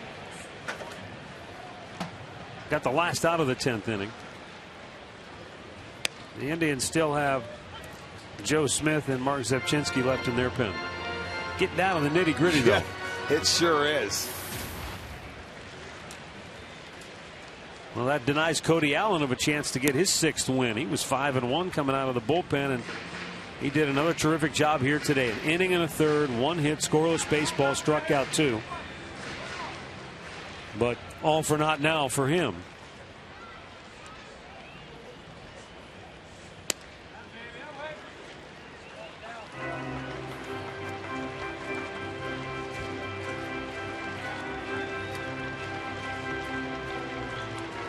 Joe Mauer with the opposite field homer.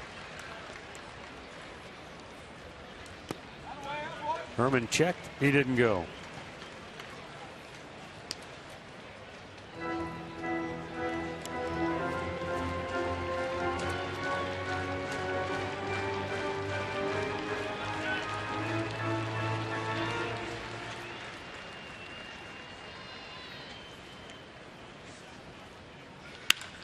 Base hit in the left field.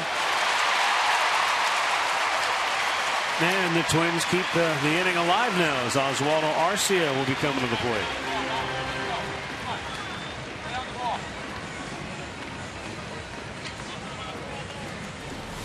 He just stayed on this pitch. That ball elevated but away. Easy one for him to go the other way with. Gets it under the glove of Cabrera. That is the 15th hit now. Excuse me, the 17th hit.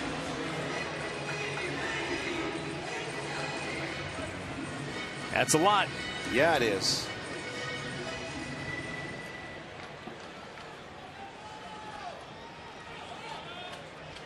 Arcia has struck out each of his last 3 times up in this game.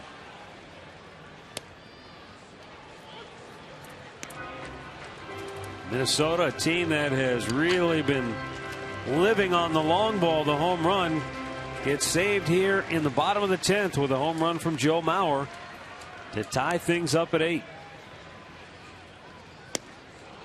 And the count 0-2 on Arcia.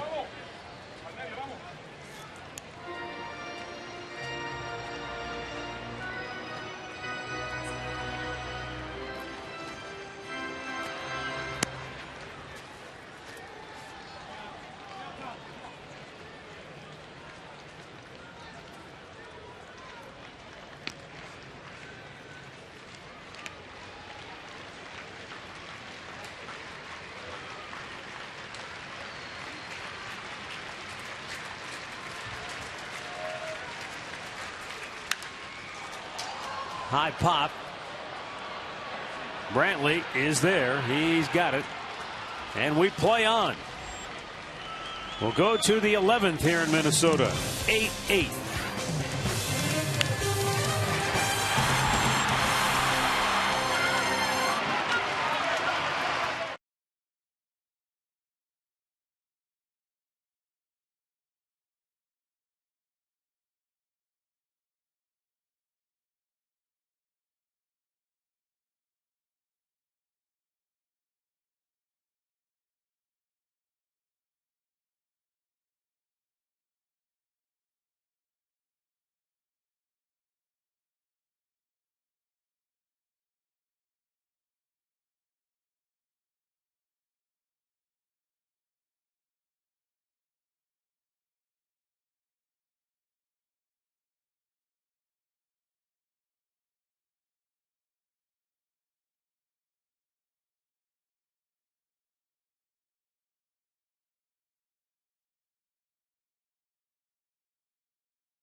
Extra innings are presented by Jack Link's Beef Jerky all season long.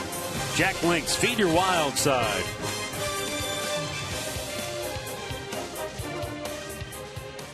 We go to the 11th inning now. The blown save keeps things alive for Minnesota now as they were down to their last 2 outs before Mauer homered. As Dribble Cabrera looks at a ball outside.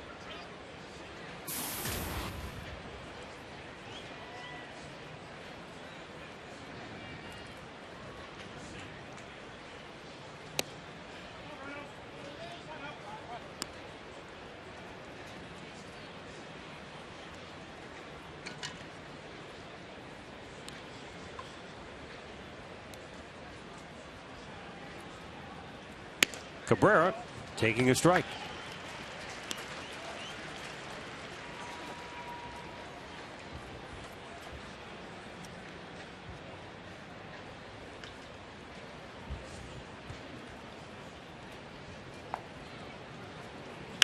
Cabrera shoots one out of play. For Joe Mauer, by the way, that home run, his 5th hit of the game.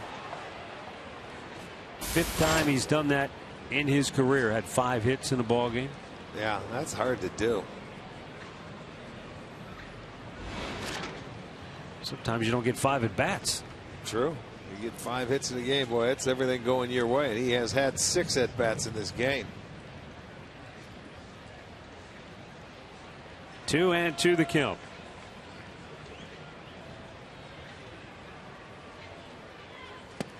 And Cabrera strikes out. He's 0 for 3 since he came into the ball game, and there's one gone in the 11th.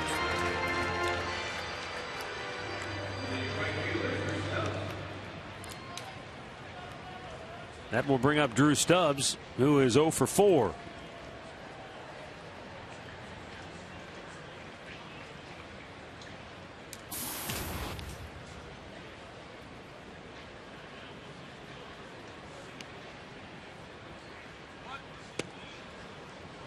Drew was shortening up as if he was going to lay down a bunt. But the pitch came inside.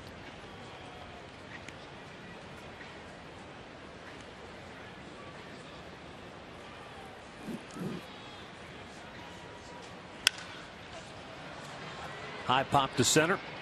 Cleat Thomas. 2 down. Top of the order now, Michael Bourne. Bourne is 1 for 5 today. 1 for 13 in the series.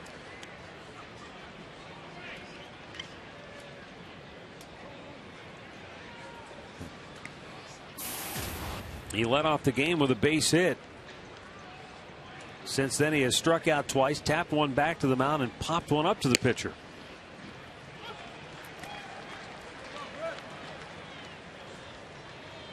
This has been a tough series for Michael.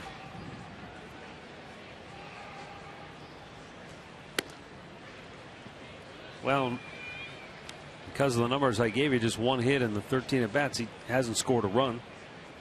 And he's a guy usually that can get this offense rolling. When he gets on, he makes it happen. 2-1 the count.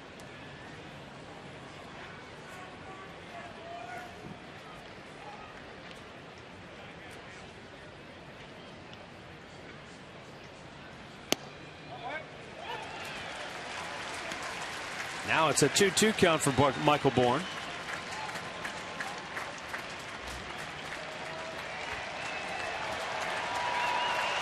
Two down and the base is empty here in the 11th.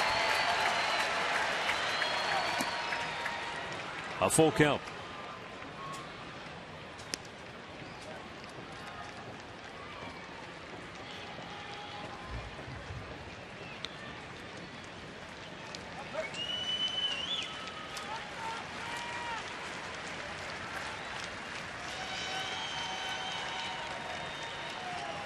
And the 3-2 is shot back to the screen, foul.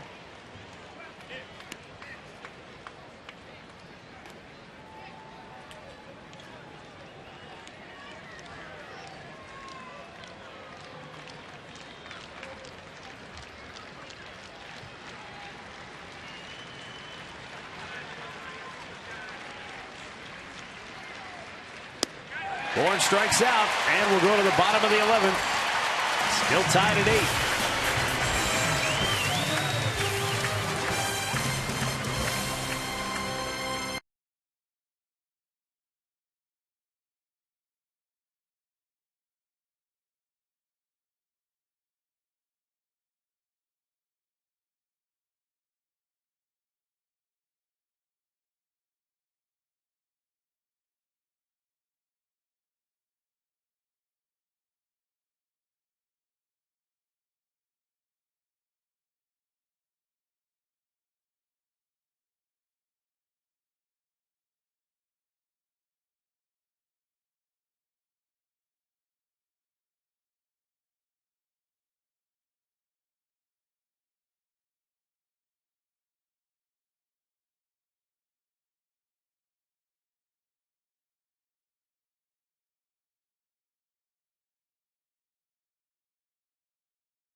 Of the 11th inning. And for Minnesota, Trevor Plouffe, Wilkin Ramirez, Clete Thomas due up. Indians closer will stay on for a second inning of relief work. After he served up the game-tying homer to Joe Mauer that knotted it up at 8 apiece in the 10th. Trevor Plouffe is 1 for 5 on the day.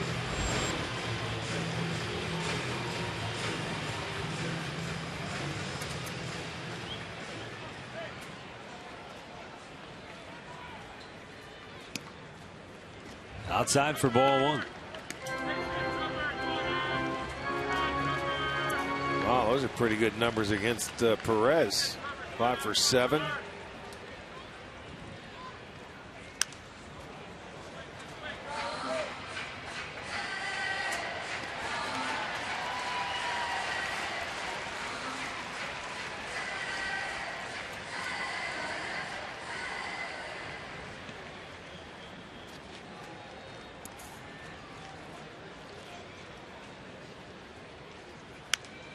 Right back to the screen. And the count is 1-2.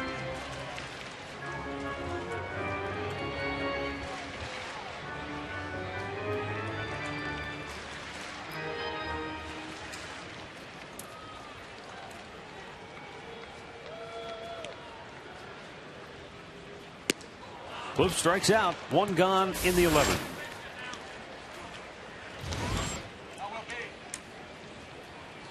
Well, he fouled off a couple of fastballs, then he gets a nice little slider.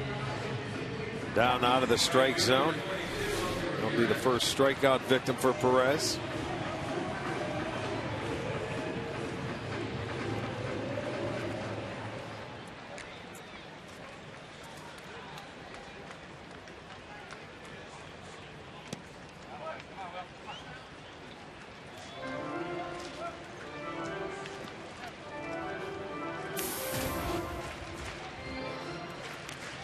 Ramirez missed a lot of time this year after he ran into Josh Willingham in the outfield and suffered a pretty good concussion. There's a fly ball to right field. Stubbs makes the grab, 2 away. And up comes Clete Thomas. Now Thomas has swung the bat well today. 3 hits, including a double. He has scored a couple of runs.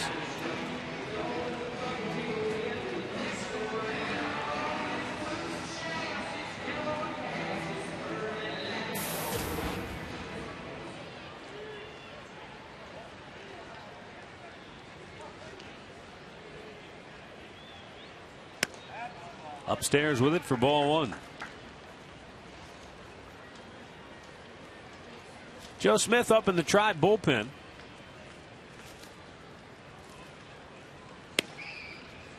Outside corner, a strike.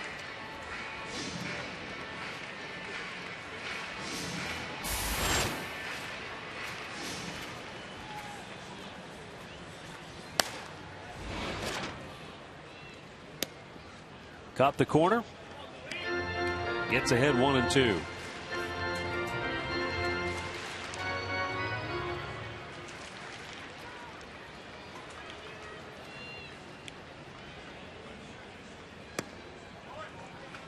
Thomas wouldn't bite, and it's 2-2.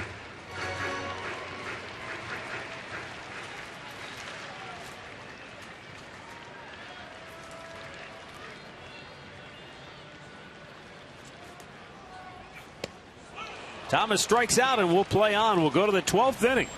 Still deadlocked at 8.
Eight is our score. And here in the 12th inning for the Tribe, Swisher, Kipnis, and Santana due up.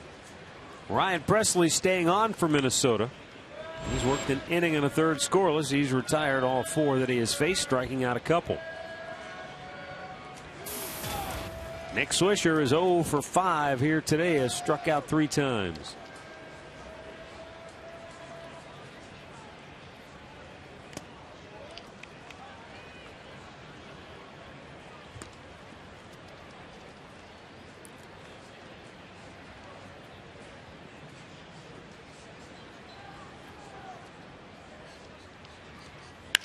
There's a liner toward left center field. That's a base hit for Swisher. So the Indians get their leadoff man aboard here in the 12th inning, as Swish has his first hit in this series. There it is. I love that swing when he goes to left center field. That ball down, stayed on it nicely, and drives it to left center. The 11th hit for the Indians. They've been out hit today 17-11.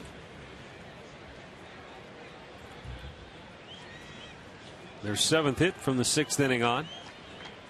Jason Kipnis has a couple of hits on the day, a single, a double. He was walked, scored 2 runs.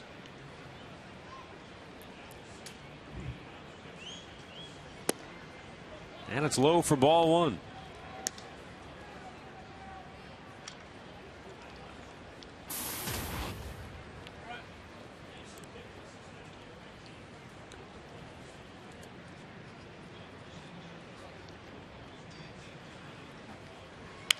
There's a rifle shot foul back out of play.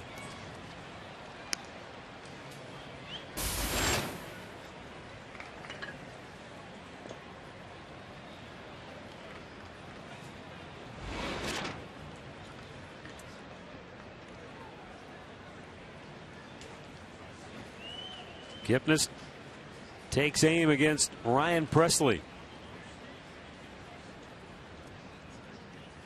And a foul right back to the screen.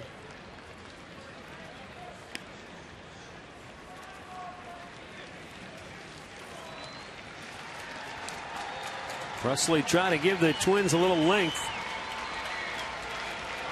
Well, they have no choice. He's made 12 appearances this year in which he's gone 2 innings in a ball game. Kipnis a base hit into right field. Swisher will hit second. He'll have to stop right there as Ramirez got to it rather quickly. But the Indians have their first 2 on now here in the 12th inning. Nobody out, and Carlos Santana coming to the plate. And Kipnis with his 3rd hit of the afternoon, a little breaking ball away. That's a good pitch for him to pull in the hole like he does. So a great start to the 12th inning, their first 2 aboard, and Brad Mills comes down to talk to Santana. About what? I don't know. I certainly wouldn't expect him to bunt.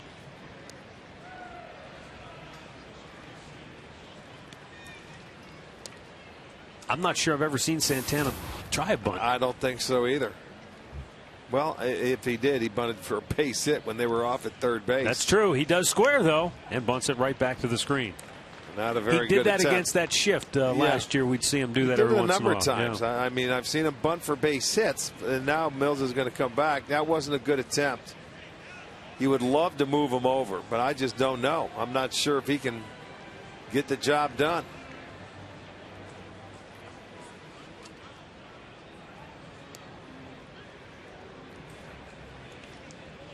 Mills goes through the sign. Santana. Let's see if he's swinging away this time with 2 on, nobody out. Chased one up high. It's 0-2. Yeah, they didn't like the first attempt at that bunt, so they're going to let him swing.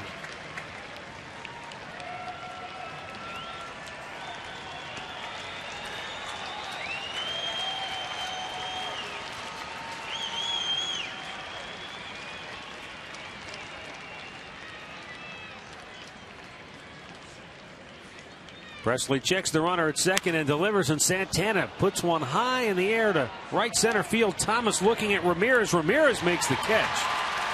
That'll enable Swisher to tag and go to 3rd, and there's 1 out. So Carlos Santana, all things considered, down on the count, nothing in 2. He did a pretty good job. Yeah, and the pitcher helped him out there. He was down 0-2, and he hung him a breaking ball and gave him an opportunity to hit a ball in the air. Watch this pitch, the location. You're 0-2. I mean, does that get any better right there down the middle? Tell you what, Presley's lucky he didn't hit that out of the yard. Exactly. That's because he's down 0-2, but he gets the runner over, and you've got your best hitter at the plate with runners in scoring position, and Michael Brantley. So this fares well for the Indians. Infield, not all the way in, but part way in. And Brantley taking a strike. They're probably figuring middle infielders, if he hits a one-hopper at you, you can still get two and get out of the inning. That's correct. They're going to go for the double play if it's hard hit right at them. If it's not, then they'll try and maybe come home and get Swisher. All depends on how hard the ball is hit. And Michael stays to the middle part of the field, too. He drills one down the left side, but that slices out of play, and the count 0-2. Well, he's got another hitter now, 0-2.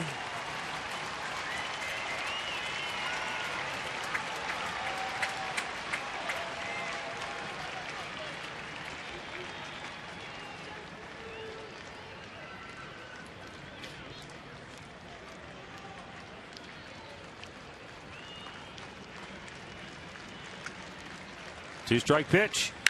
Brantley, a liner to center field. Thomas makes the catch. Swisher tags. Here's the throw. Way offline. The Indians take the lead. So Michael Brantley down on the count. Much like Carlos Santana, gets the job done. Drives it to center field. Thomas made a throw to the plate, but nowhere near the dish. And for Michael Brantley, RBI number 58 on the year. Well, both the left-hander Santana and Brantley getting their jobs done on 0-2 pitches. That's deep enough. That's a tough play from center field. You're not going to throw anybody out unless you are dead accurate. And he is a little bit offline, so the Indians retake the lead 9-8. Brantley his third RBI of the game. Now Yan Gomes struck out his only time up in the 10th. Gomes pinch hit for Jason Giambi, the Indians DH, and it's because of Giambi the Indians had a chance to come back and win this thing today. He hit a 3-run homer that tied the game in the 8th. But Michael Brantley with his third RBI of the day.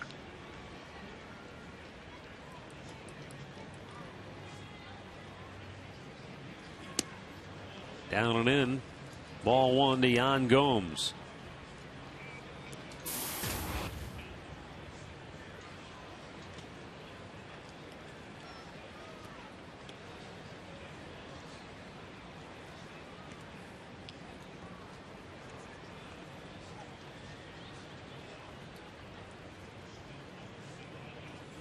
Gomes looks at a ball up and in. 2 balls, no strikes. Boy, it has gone absolutely dead silent in this ballpark. Well, half the people left after about the 11th inning. I think they were frustrated. They wanted to get out of here. It's been a long day for them.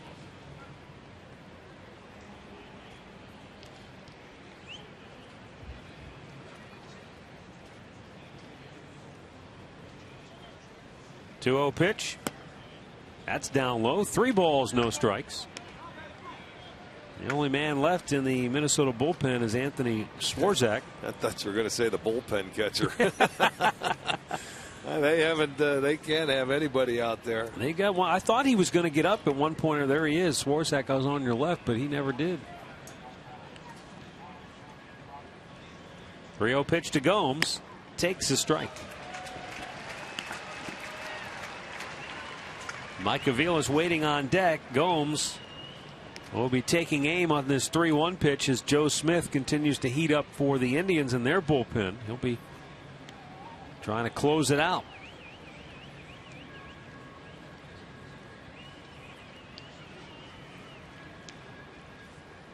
Runner goes. What a great jump. It's ball 4, so it doesn't matter. Gomes down to first. Kipnis at second base, and with 2 away, Mike Aviles will be the batter. Rick Anderson going to go out and talk with Presley. Just in that sequence there, he looked like a pitcher who's running out of gas. I'm sure he is, but you know, in a game like this, there's not a whole lot you can do about it. You got to suck it up, and he's going to have to do that. He's going to slow him down and say, "Look, just go after me." He's been able to get ahead of the hitters in this inning. Right. He just hasn't been able to put him away. Santana, he left the pitch up in the zone. And Brantley got his sacrifice fly on an 0-2 pitch as well.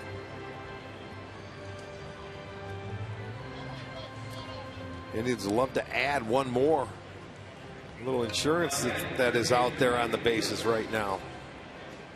Aviles had a big 2-out, 2-run single in the 4th inning. That got the Indians on the board. They were down early 4-0.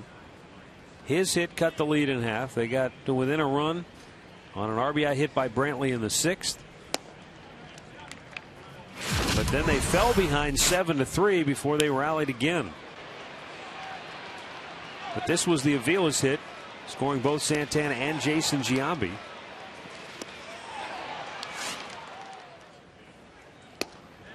Takes low, ball 1.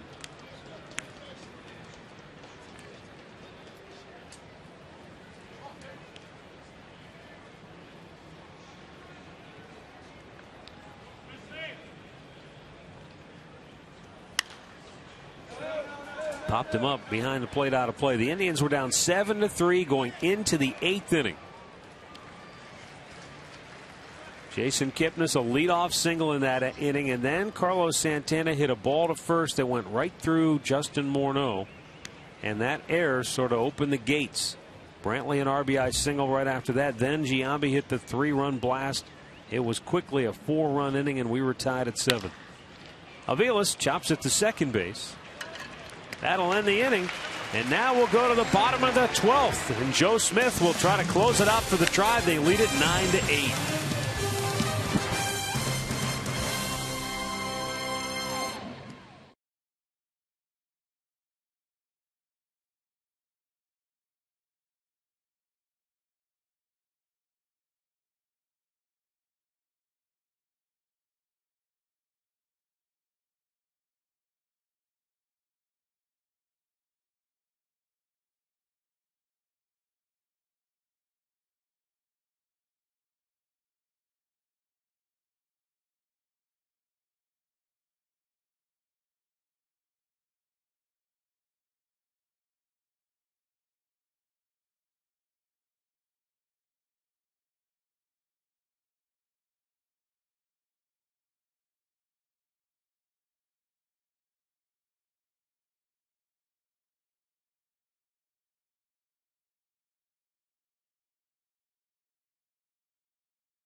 Stay tuned for Indians Live, brought to you by Conrad's Tire Express and Total Car Care. It comes your way right after the game here on Sports Time Ohio.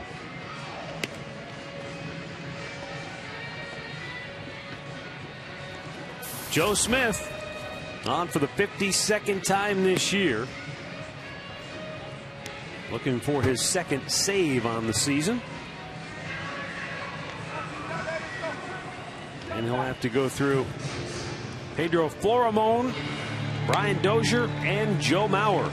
And it was Mauer who tied this game in the bottom of the 10th with a solo home run.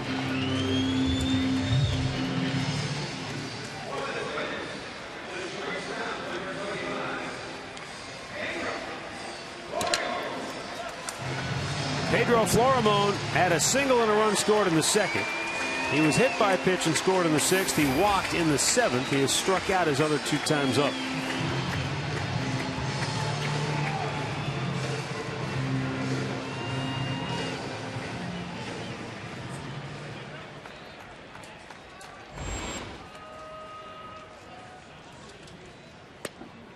Outside corner, a called strike.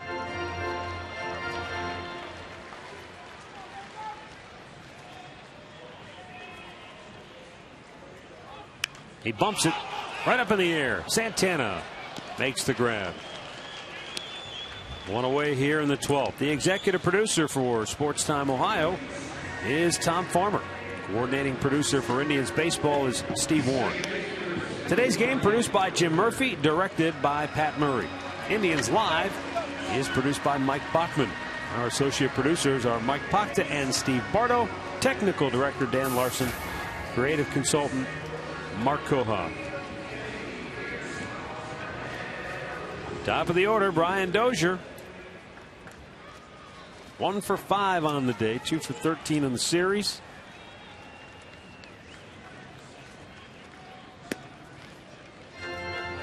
Taking a called strike. He's got some pop, though. A dozen home runs, including one in the series opener here at Target Field. And that's over the corner for another strike. It's 0-2 the count.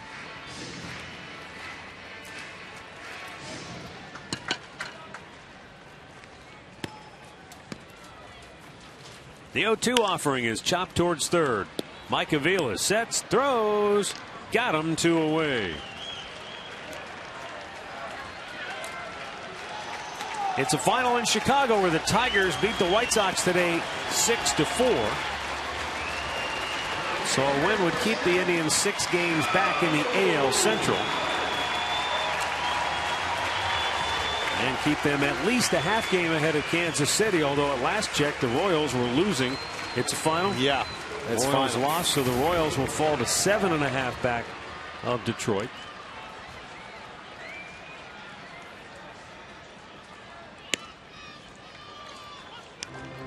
Joe Mauer taking a strike.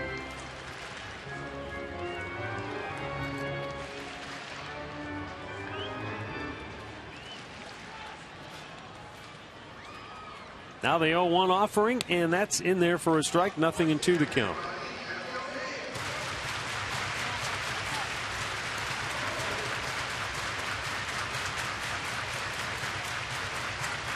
Joe Smith trying to make it a 1-2-3, 12th inning.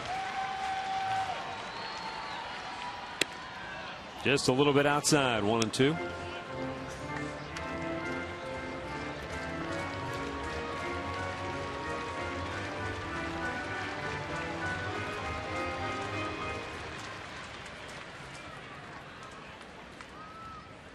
Smith slings it in there, a swing and a miss. He strikes him out to end the ball game, and the Indians win it in 12 innings by a final score of 9-8. And the Tribe wins the series by taking 2 out of 3 from Minnesota. They go to 65-56 on the year. Minnesota falls to 53-65. Well, this is a big win for the Indians here today, especially given the fact they were down 7-3. It didn't look like they had much hope. But offensively, they rallied. The 3-run homer by Giambi tied it. Homer by Santana in the 10th gave him a brief lead. And even after Minnesota came back and tied it again, they still fought their way through. They get the sac fly from Brantley. And Joe Smith makes it hold up as the Tribe wins it 9-8. Time now for our key play of the game. It's brought to you by KeyBank. Well, big win for the Indians, and this fueled it right here. A 3-run home run. That's the first 4 hitters in that 8th inning. They come out. Giambi hits the 3-run home run, tied a game, gave them a little life in that dugout. They needed a spark, so that'll be our KeyBank key play of the game. Get a free Kindle Fire HD when you sign up for a new checking account. Some restrictions apply.